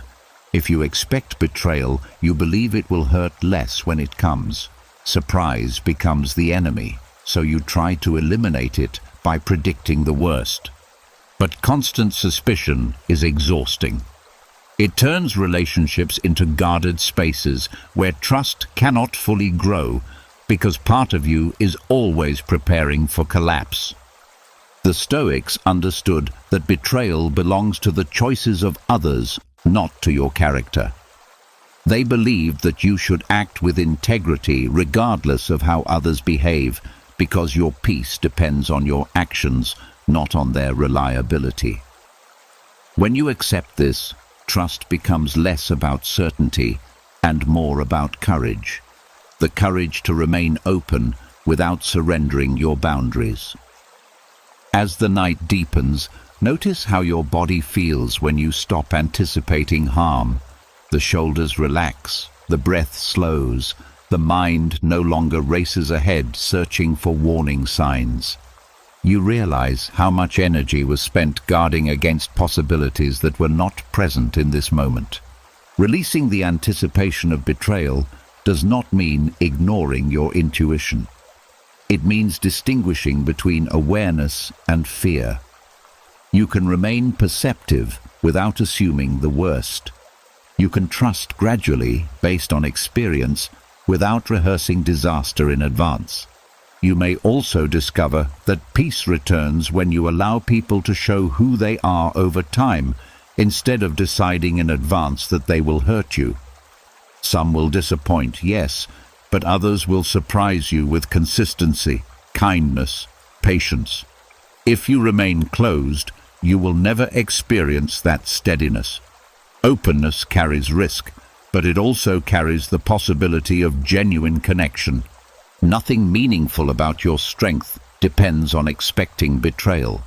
In fact, your strength grows when you trust your ability to recover if trust is broken, rather than trying to prevent the possibility entirely. You do not need to sacrifice peace to protect yourself from something that may never happen. Tonight, you allow yourself to step out of defense mode. You release the habit of reading danger into every silence, every delay, every misunderstanding. You accept that not every connection is a threat, not every kindness a prelude to loss. What remains is a calmer presence, one that engages with people as they are now, not as reflections of past pain. You feel more grounded because your attention is no longer split between the present and imagined future harm. And in that calm, peace settles in deeply, reminding you that you deserve relationships not defined by fear. You deserve moments of ease where your guard can rest without abandoning your wisdom. As the night holds you in stillness, you realize that safety does not come from expecting betrayal. It comes from knowing that even if hurt returns someday, it will not destroy the strength you have built. You will face it then, not now. And for tonight, that knowledge is enough to let your mind soften, your heart quiet, your body finally release the tension of waiting for something painful that is not here. And as the anticipation of betrayal finally quiets, Another realization begins to surface. The awareness that much of who you became was shaped by what you needed to survive, not necessarily by who you truly are. The strong one who never asked for help. The agreeable one who kept the peace. The invisible one who stayed out of the way. The responsible one who carried more than was fair. These roles once protected you. Tonight is not about rejecting them with anger. It is about gently setting them down because you no longer need to live inside them. Survival roles are built in environments where being yourself did not feel safe. You learned which parts of you were accepted and which ones caused friction. You adapted quickly, reshaping your behavior to avoid conflict, abandonment, or disappointment. At the time, this adaptability was strength. It allowed you to endure situations that might have overwhelmed you otherwise. But what protects you in one season can confine you in another. The role that once kept you safe may now prevent you from expressing what you feel, asking for what you need, or resting when you are tired. You may continue performing it automatically, even when the original danger is gone, because it became familiar. Familiarity can feel like safety, even when it is restrictive. Letting go of these roles can feel unsettling at first. Without them, you may wonder who you are supposed to be. The identity you built around survival gave you direction, even if it came at a cost. Stepping outside of it creates open space, and open space can feel uncertain until you learn to trust it. The Stoics believed that identity should be rooted in character rather than circumstance. When circumstances change, you are allowed to respond differently. You are not obligated to remain the person you had to be in order to endure. Growth includes releasing strategies that are no longer necessary. As the night deepens, notice how heavy those roles have been. The constant effort to appear composed, capable, unaffected. The pressure to hold everything together even when you needed support yourself. When you allow those expectations to fall away, even briefly, the relief is immediate. You feel lighter, less guarded, more present. You may discover parts of yourself that were hidden beneath the role. Softness, curiosity, vulnerability, humor, desires you postponed for the sake of stability. These qualities were never lost. They were simply waiting for permission to return. Nothing about your past strength is diminished by letting go of survival behaviors. In fact, your strength evolves. It becomes quieter, less performative, more grounded. You no longer prove your resilience by enduring everything alone. You show it by allowing yourself to live more freely. Tonight, you give yourself permission to step out of the role you carried for so long. You acknowledge the courage it took to wear it, the ways it protected you when you needed protection, and then, with gratitude rather than resentment, you place it down. What remains is unfamiliar but peaceful, the sense of being present without armor, responsive instead of defensive, open instead of rigid. You are not abandoning who you were. You are allowing who you are now to breathe. And in that gentle release, peace settles in deeply, steady and reassuring, reminding you that survival is not the only way to live. You are allowed to move beyond endurance into ease, beyond protection into presence. As the night holds you in stillness, you realize that you do not have to carry old roles into new chapters. You can meet tomorrow without performing, without bracing, without shrinking yourself to fit expectations that no longer apply. And for the first time in a long while, you are simply here, not surviving, not proving, not hiding, just existing, calm and whole, exactly as you are. And as the old survival roles begin to fall away, another quiet weight reveals itself, The pressure to become someone remarkable, someone exceptional, someone whose life must justify every struggle by turning into something extraordinary. Not because you are arrogant, but because you were taught that ordinary was not enough, that your value depended on achieving something impressive. Tonight is not about shrinking your dreams. It is about releasing the belief that your worth is measured by how extraordinary you appear. The pressure to be exceptional can hide inside motivation. You push yourself harder, set higher standards, refuse to rest, because there is always more you could become. At first, this drive feels empowering. It gives direction, purpose, a sense that your life is building towards something meaningful. But over time, it can turn into quiet exhaustion, a feeling that no matter what you accomplish, it is never quite enough. Part of this pressure comes from comparison. Stories of extraordinary success are celebrated, repeated, placed on display as proof of what is possible. But what is rarely shown is the cost, the timing, the luck, the unseen support, the failures along the way. You begin to believe that anything less than exceptional is a sign of wasted potential, overlooking the quiet dignity of a life lived with balance, kindness, and presence. There is also fear beneath this pressure. Fear that if you do not become remarkable, you will be overlooked, forgotten, insignificant. So you chase distinction as a shield against invisibility. Yet the chase itself can distance you from the simple experiences that make life feel real. Connection, rest, small joys that do not need to impress anyone. The Stoics valued excellence of character over excellence of reputation. They believed that living with integrity, patience, courage, and compassion was more meaningful than achieving fame or recognition. In their view, an ordinary life lived wisely was far greater than an extraordinary life driven by ego.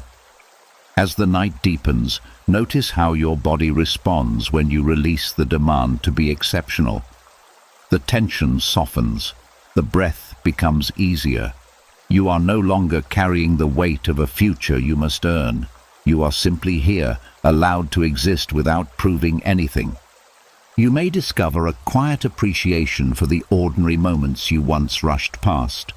The calm of a simple evening, the comfort of familiar routines, the warmth of small interactions. These experiences were never obstacles to greatness. They were the substance of life itself.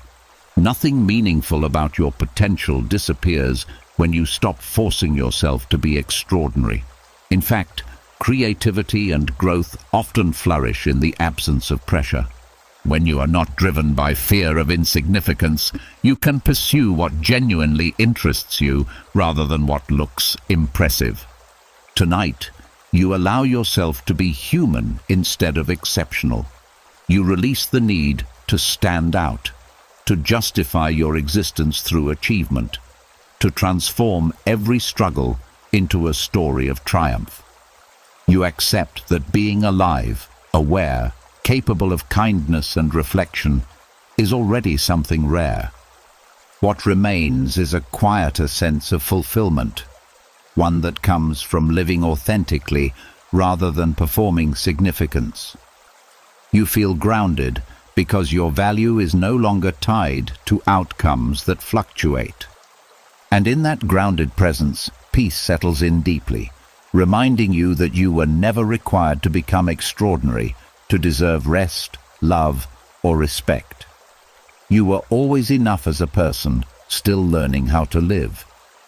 As the night holds you in stillness, you realize that the most extraordinary thing you can do is allow yourself to be ordinary without shame, to exist fully, gently, without the constant demand to be more than you are.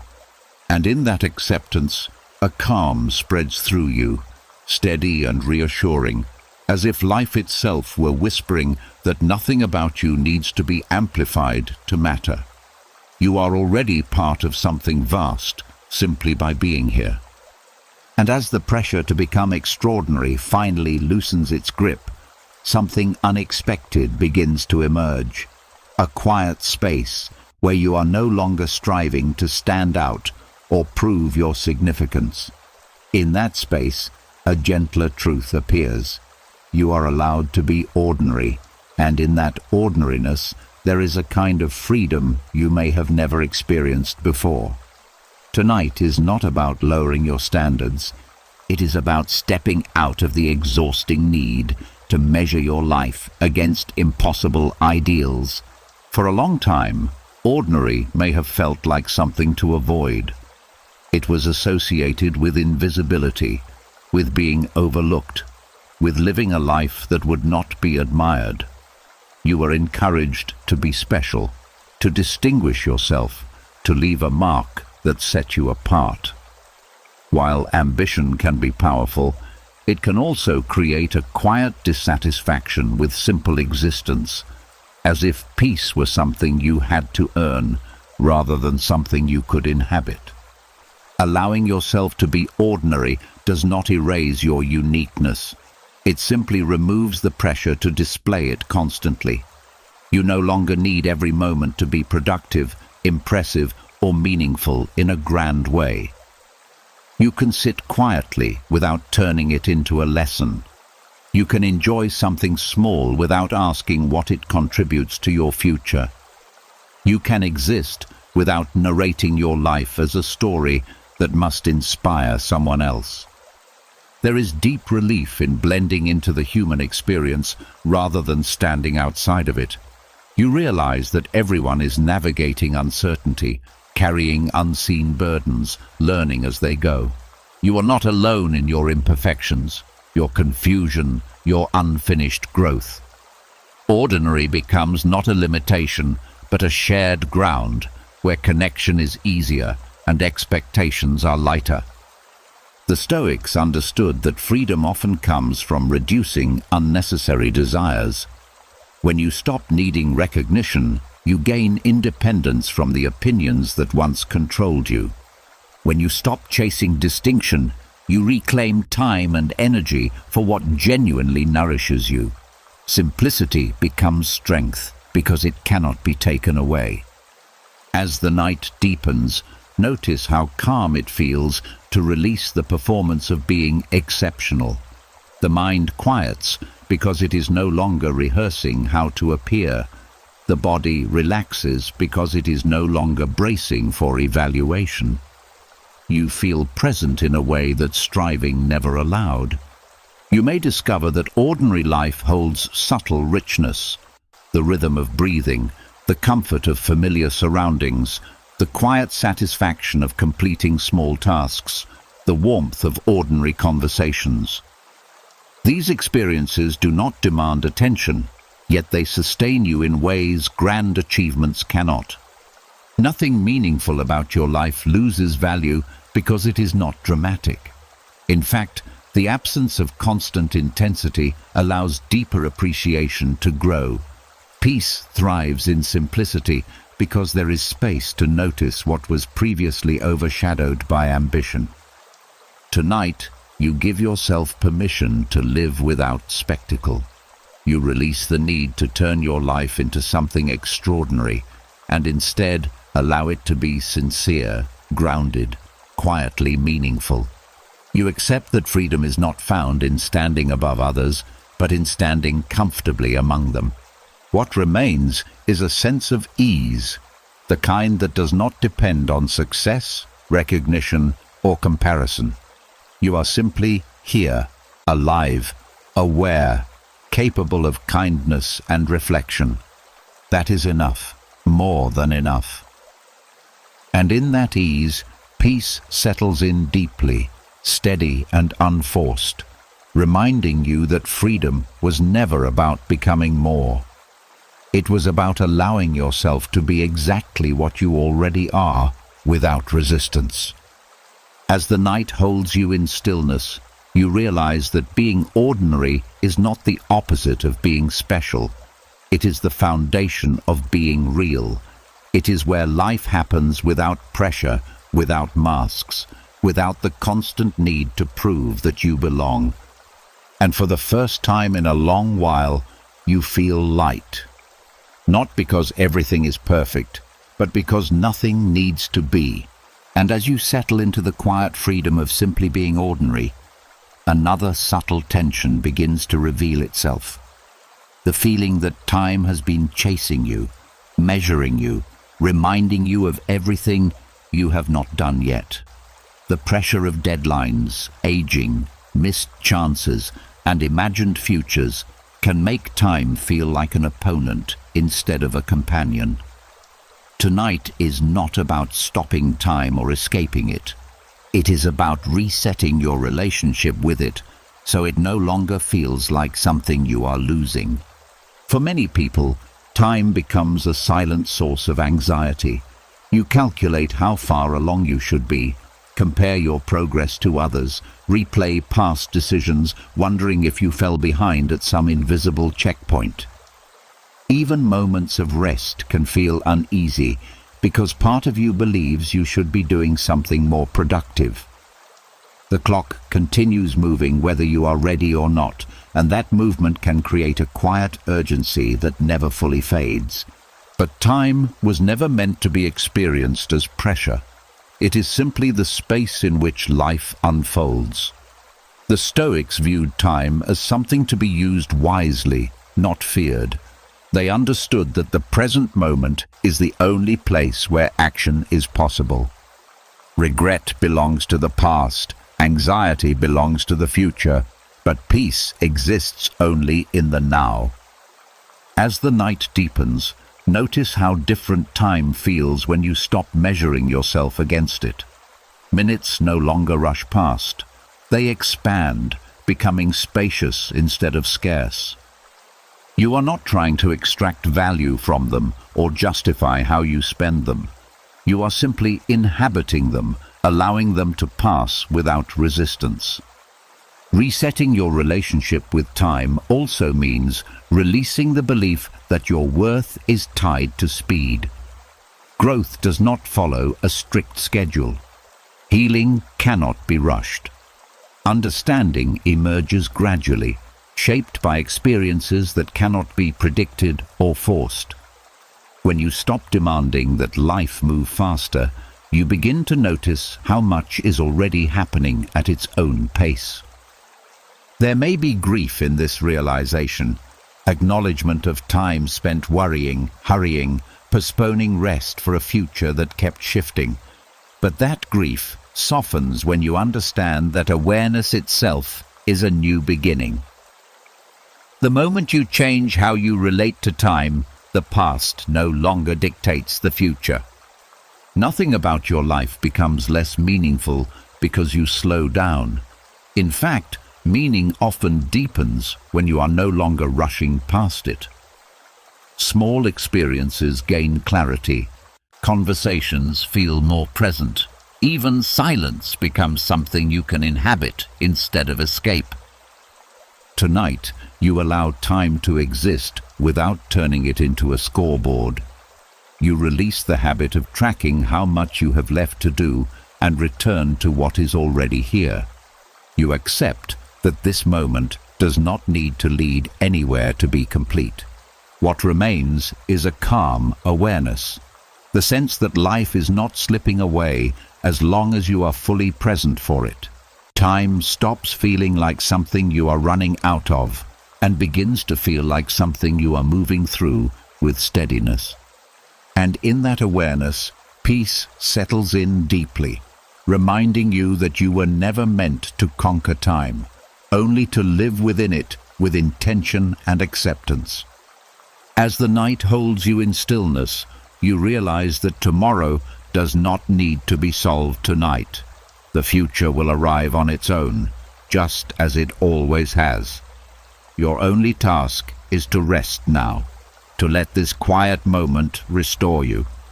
And as you release the pressure of the clock, something gentle takes its place, a sense that there is enough time to breathe, enough time to begin again, enough time to simply be here without fear of falling behind. And once time no longer feels like something chasing you, another fear quietly steps forward, the fear of being left alone with your own mind. For many people, silence is not peaceful. It is loud with unfinished thoughts, buried worries, and emotions that surface the moment distractions disappear. Tonight invites you to face that silence differently, not as something to escape, but as something that no longer has power over you. A very short truth begins this part of the night. The thoughts you avoid are not as dangerous as the effort it takes to keep running from them. Most people spend their days surrounded by noise on purpose. Music playing in the background, endless scrolling, constant conversations, television filling every empty space. Not because they enjoy all of it, but because silence feels uncomfortable. When there is nothing to focus on outside, attention turns inward, and what lives there can feel unpredictable. Old memories surface without warning. Questions appear that have no easy answers. Feelings long ignored begin asking to be felt. But the fear is not really about thoughts themselves. It is about the belief that if you face them, you might be overwhelmed by them, that they will pull you back into pain you worked hard to escape. So you keep the noise going, convincing yourself that staying busy is the same as staying strong. The Stoics approached the mind differently. They practiced sitting quietly with themselves, observing thoughts the way someone watches clouds pass across the sky. They understood that a thought is not a command, not a prophecy, not even a fact. It is simply a mental event that appears and disappears on its own if you do not cling to it. Tonight, you begin to notice this. A thought rises, perhaps about something you regret or something you fear. Instead of wrestling with it, you allow it to exist without judgment. You do not analyze it or push it away. You let it pass through, the same way a sound fades once it has been heard. At first, this can feel unfamiliar. The mind is used to reacting, solving, arguing, replaying. Stillness feels like doing nothing, and doing nothing can feel unsafe when you are used to constant motion. But slowly, something shifts. The thoughts lose urgency. They become quieter, less demanding, almost distant. You realize that the mind can create storms, but it can also witness them without getting caught inside. You are not the chaos you sometimes experience. You are the awareness that notices it. Being alone with your thoughts stops feeling like isolation and starts feeling like privacy. A private space where nothing is required of you, where you do not have to perform or protect or prove anything. Just presence. This is where deep rest begins. Not only rest for the body, but rest for the mind that has been alert for too long. When you stop fearing your inner world, you stop needing constant distraction. Silence becomes a place you can return to instead of something you avoid.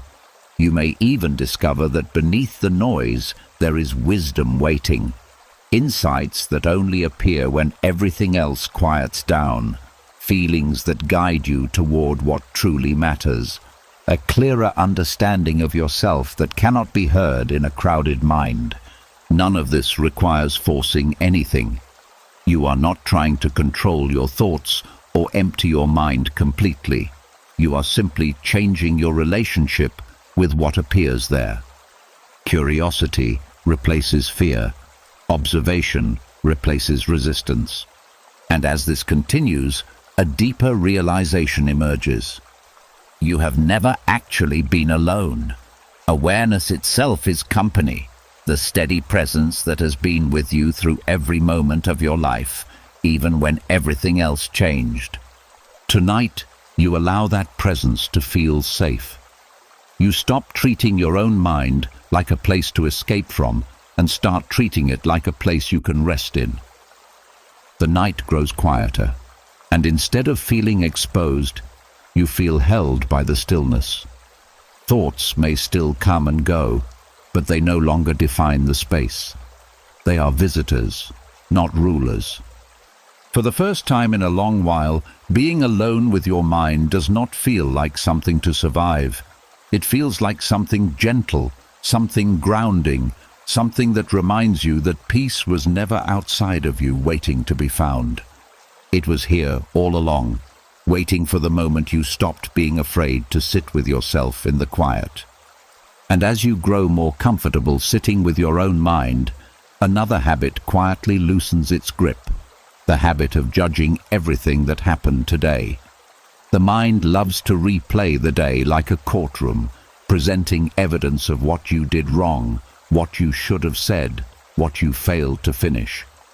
Tonight invites you to step out of that trial and let the day end without a verdict. A small but powerful shift begins here. Not every day needs to be evaluated to be complete. Most people carry an invisible scoreboard. They measure whether the day was productive enough, kind enough, successful enough. If something went wrong, the mind circles it again and again, trying to rewrite what already happened. Even moments of rest get labeled as wasted time. By the time night arrives, instead of feeling relief, there is a quiet dissatisfaction, as if something important was missed. But judgment does not change the past. It only drains the energy you need to move forward. The Stoics believed in reflection, but not in punishment. Reflection was meant to bring understanding, not shame. It was a way of learning gently, not condemning harshly. Tonight, you practice a different approach. You let the day exist exactly as it was, unfinished, imperfect, human. You acknowledge that you made decisions with the knowledge and energy you had at the time. You recognize that some things went well, some things did not, and both are part of living. When you release judgment, the mind stops tightening around details. The pressure to correct everything dissolves. There is nothing left to defend or justify. The day becomes a story that has already been told, not a problem waiting to be solved. You may notice how unusual this feels at first. Without judgment, there is a quiet emptiness, like putting down a heavy bag you forgot you were carrying. The body softens, the breath deepens. Thoughts slow down because they are no longer being pushed in circles. Ending the day without judgment also means letting go of comparisons. You are not measuring your life against someone else's highlight reel. You are not asking whether you are ahead or behind. You are simply closing one chapter before opening another. There is compassion in this practice. Compassion for the effort you made, even if the results were not perfect. Compassion for the moments you struggled. Compassion for the parts of you that are still learning. This compassion is not weakness. It is strength without harshness. It allows growth without fear. When you stop punishing yourself for being human, you create space for genuine change instead of forced improvement. The Stoics often reminded themselves that each day is a complete life in miniature. It begins, unfolds, and ends. You cannot return to the morning to start again, but you can carry the wisdom forward into tomorrow. That is enough. As the night deepens, you let the mental noise settle. There is nothing left to review, nothing left to argue with. The day is over, and it does not need your permission to be complete.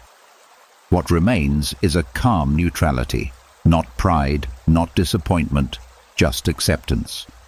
The quiet understanding that you showed up as best as you could, and that is all any day ever asks. In this space, rest becomes possible. Sleep comes more easily when the mind is not holding court. Dreams feel lighter when they are not weighed down by self-criticism. And somewhere inside, a gentle confidence begins to form. The knowledge that you can meet tomorrow without dragging today behind you. That you can wake up without needing to fix what has already passed. Tonight, you allow the day to end the way the sun sets. Without judgment, without commentary, without resistance. It simply fades, making room for darkness, for stillness, for renewal. You do not need to declare this day good or bad for it to have meaning. Its value is in the fact that it was lived, that you were here for it, that it has now become part of your story without defining the rest of it. And as you rest in that understanding, you feel the quiet power of letting things be exactly what they were, no more, no less, and finally allowing yourself to be at peace with it.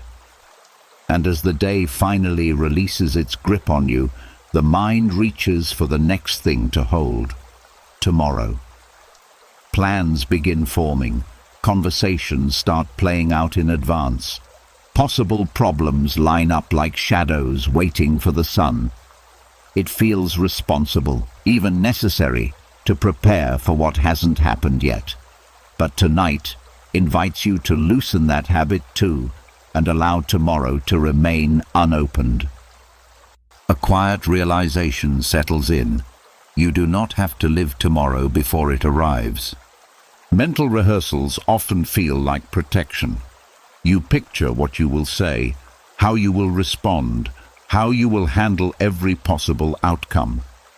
The mind believes that if it prepares enough, nothing will catch you off guard.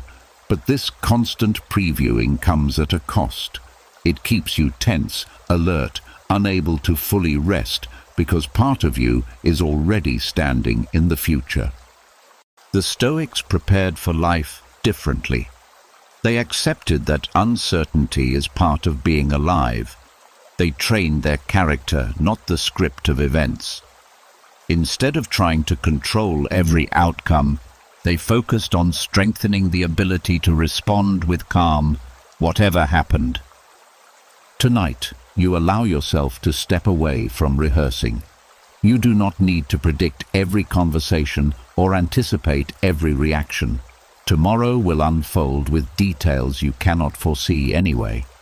Your only task right now is to be present in this moment, not scattered across imaginary ones.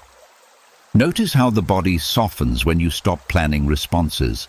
The jaw unclenches, the shoulders lower, the breath becomes slower.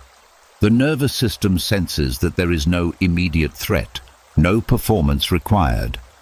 Rest becomes possible because you are no longer preparing for a stage that is still empty. There is also trust in this release. Trust that you will handle what comes when it comes. You have navigated unexpected situations before, even without preparation. Your ability to adapt is already part of you. It does not need constant rehearsal to function. Letting go of mental rehearsals does not mean abandoning responsibility. It means recognizing that rest is also preparation. A calm mind responds better than an exhausted one. Clarity appears more easily when you are not crowded by imagined scenarios.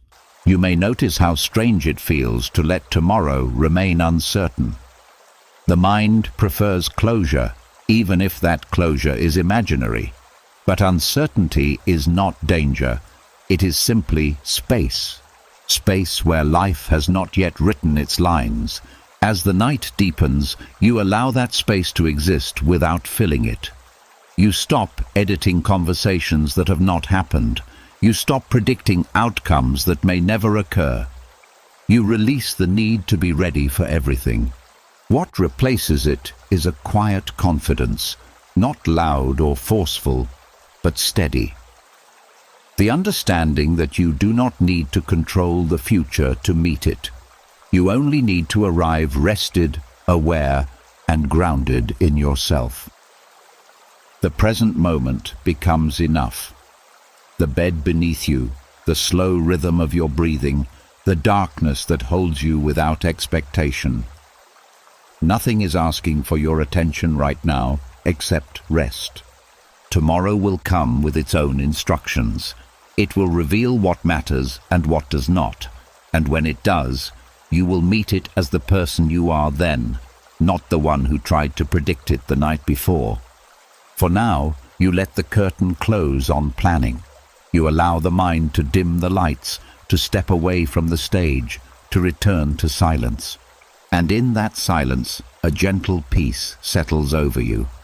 The peace of knowing that you do not have to solve tomorrow tonight, that life can unfold without constant supervision, that rest itself is an act of trust.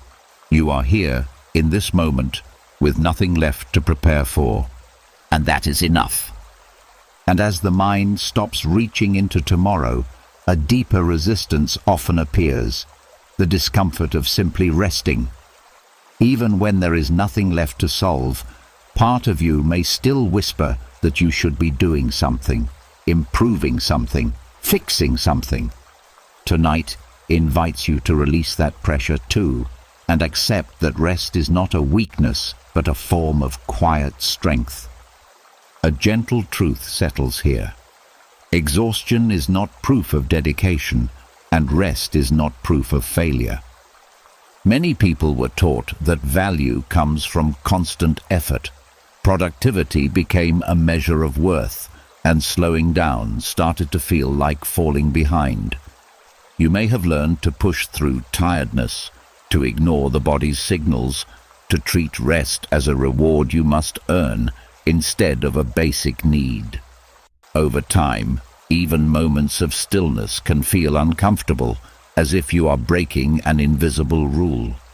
But the body and mind were never designed for endless output. Even the strongest systems require recovery. Muscles grow during rest, not during strain. The mind integrates experiences during quiet, not during constant stimulation. Without pause, performance weakens instead of improving. The Stoics understood this balance. They practiced discipline, but they also respected limits. They believed that a clear mind was more valuable than a busy one, and that stepping back was sometimes the wisest action available. Rest was not an escape from responsibility. It was preparation for meeting it with clarity. Tonight, you allow yourself to stop without guilt. You are not abandoning your goals. You are not becoming complacent. You are simply giving your system the space it needs to recover from everything it has carried. Notice how the body responds when you stop resisting rest. The breathing deepens naturally, the heartbeat slows, tension begins to drain from places you didn't realize were tight.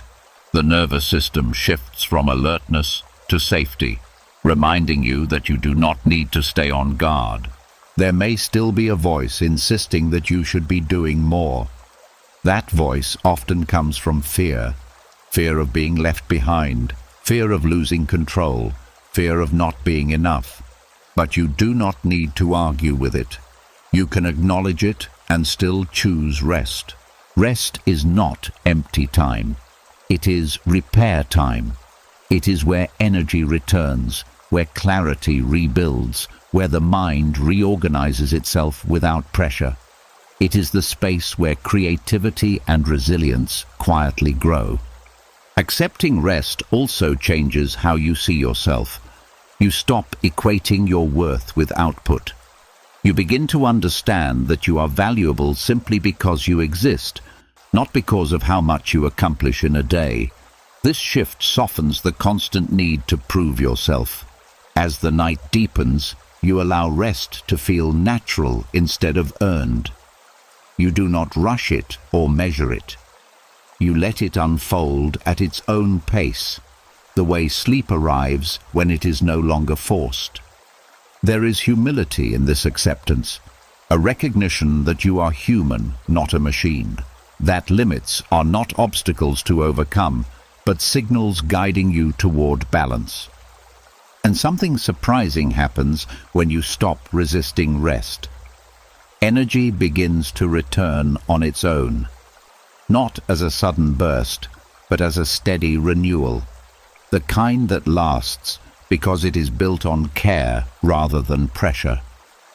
Tonight, you release the belief that stopping means falling behind. You understand that sometimes the most productive thing you can do is nothing at all, not because nothing matters, but because you matter enough to recover. The quiet of the night holds you without expectations. There is no audience watching, no task waiting, no deadline counting down. Just space to breathe, to soften, to exist without performance. And in that space, you feel a deeper peace, the peace of no longer fighting your own need for rest, the peace of allowing yourself to be still without apology. You are not lazy for needing this moment. You are human. And tonight, that is more than enough. And as you begin to accept that rest itself is not a weakness, another layer quietly reveals itself, the belief that you must deserve it first. That relaxation is something you are allowed only after proving you have worked hard enough, suffered enough, achieved enough. Tonight invites you to loosen that belief too, and to understand that peace was never meant to be a prize at the end of exhaustion. A simple truth settles in gently. You do not have to earn the right to breathe. Many people carry an invisible rule that says rest must be justified. If you relax too soon, guilt appears. If you sit still while tasks remain unfinished, the mind calls it irresponsible. Even moments meant for recovery become tense because part of you is keeping score, waiting to decide whether you have done enough to deserve this pause. This belief often begins early. Praise comes after effort, approval after performance. Over time, the nervous system learns to associate stillness with danger, as if stopping means losing value. So you keep pushing, even when your energy is gone, hoping that one day you will feel allowed to finally relax without that quiet voice of judgment. But peace was never designed to function as payment. It is not a luxury reserved for the most productive. It is a natural state the body returns to when pressure is removed. The Stoics understood this deeply. They practiced discipline, but they did not believe in punishing themselves for being human. They saw rest as part of wisdom, not a reward for suffering. Tonight, you release the contract you never agreed to, the idea that your worth must be proven before you can soften. You do not need permission from your past efforts or future plans. You are allowed to step out of striving simply because you exist. Notice how different relaxation feels when it is not conditional. The body stops waiting for the signal that it is time to tense again. The mind stops calculating how long this calm is allowed to last. There is no rush to return to productivity, no countdown running in the background. There may still be discomfort at first, a strange feeling of doing something wrong by doing nothing. But that discomfort is just the old habit fading. You do not need to fight it. You let it pass the same way you have learned to let thoughts pass. Releasing the need to earn rest also changes how you approach tomorrow. Instead of beginning the day already depleted, you start from a place of renewal. Energy becomes something you protect, not something you drain to prove dedication. You begin to see that constant strain does not make you stronger. It only makes you tired. True strength includes knowing when to stop, when to recover, when to allow yourself to exist without effort. As the night deepens, you give yourself full permission to relax without conditions. Not because everything is finished, not because you solved every problem, not because you achieved something extraordinary, simply because you are here, alive, breathing, deserving of calm the same way you are deserving of air. The silence around you no longer feels like wasted time. It feels like restoration, like something sacred that was always available but rarely accepted. You are not falling behind by resting. You are returning to balance. You are resetting the part of you that has been running for too long without pause. And in this quiet acceptance, something softens inside. The constant pressure to justify your existence through effort. It fades, replaced by a steadier understanding that you do not have to prove your right to peace. Tonight, relaxation is not something you earn, it is something you allow. You let the body sink deeper into stillness. You let the mind release its grip. You let yourself exist without measuring your value against what you have done. There is nothing left to achieve right now, nothing left to demonstrate, nothing left to deserve. Only rest. And that rest is already yours. And as you finally release the belief that you must earn your rest, a deeper surrender becomes possible. The understanding that you do not have to carry everything alone. Some burdens were never meant to be held by one mind, one body, one fragile human heart. Tonight invites you to place those weights down and allow the night itself to hold what you no longer can. A quiet truth rises here. Not everything needs your strength to survive. For so long, you may have believed that letting go meant losing control, that if you stopped holding everything together, it would all collapse. So you tightened your grip on worries, on responsibilities, on memories, on fears of what might happen if you relaxed for even a moment. Carrying became a habit, and the habit became your identity. But even the strongest hands grow tired.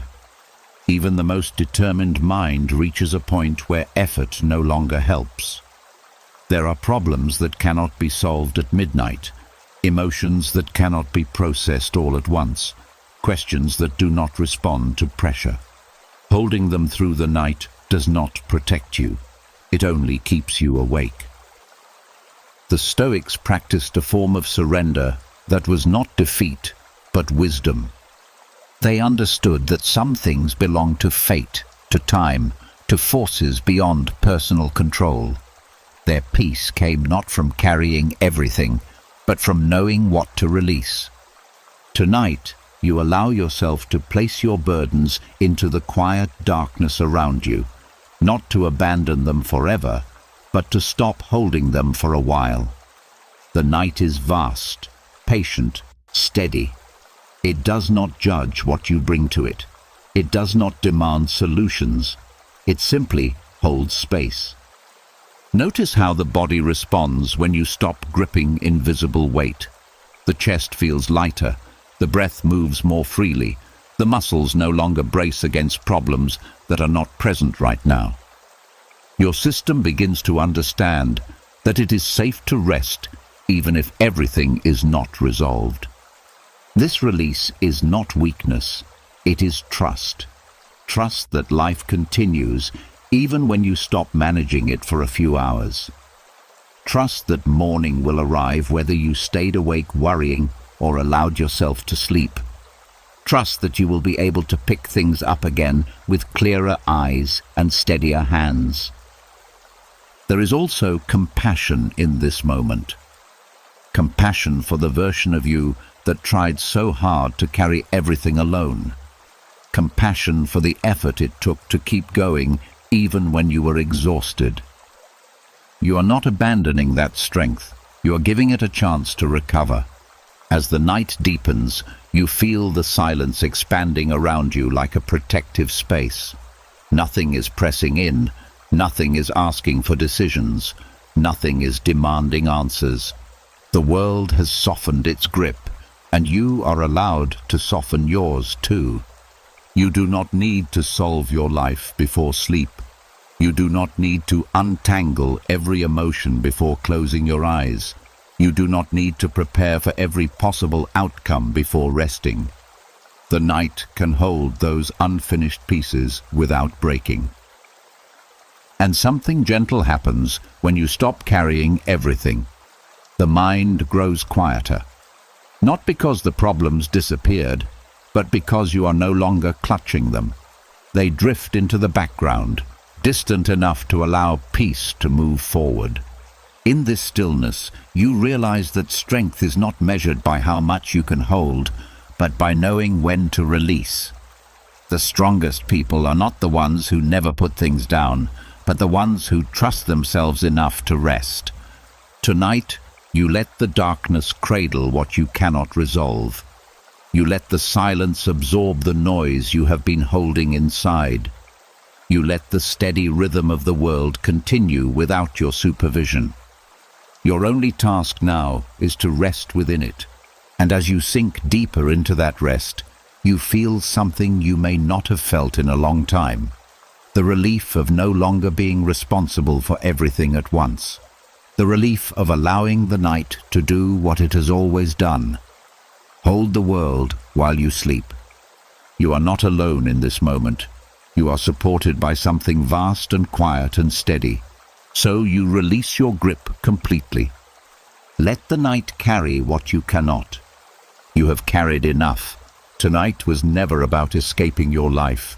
It was about putting it down long enough to remember who you are without the weight. You loosened your grip on the past. You stopped negotiating with memories that cannot change. You released the need for closure, the need to be understood, the need to control what was never yours to control. One by one, the invisible burdens lost their authority. Not because they disappeared, but because you did. You allowed unfinished things to remain unfinished. You accepted that peace does not require answers, approval, or perfection. You stopped rehearsing tomorrow, stopped judging today, stopped punishing yourself for being human. And in that quiet surrender, something stronger than control appeared. Calm, the kind that does not depend on circumstances, the kind that stays even when life is uncertain. This is the Stoic reset. Not a dramatic transformation, not a promise that everything will be easy tomorrow, but a return to clarity. A reminder that your mind does not have to fight every battle it remembers. A realization that rest is not weakness, silence is not emptiness, and letting go is not loss. If even one part of tonight helped you breathe a little deeper, write "I let it go" in the comments, not for the algorithm, but as a quiet signal to yourself that this moment mattered, that you chose peace over pressure, even if just for a night. And if you want more nights like this, more resets, more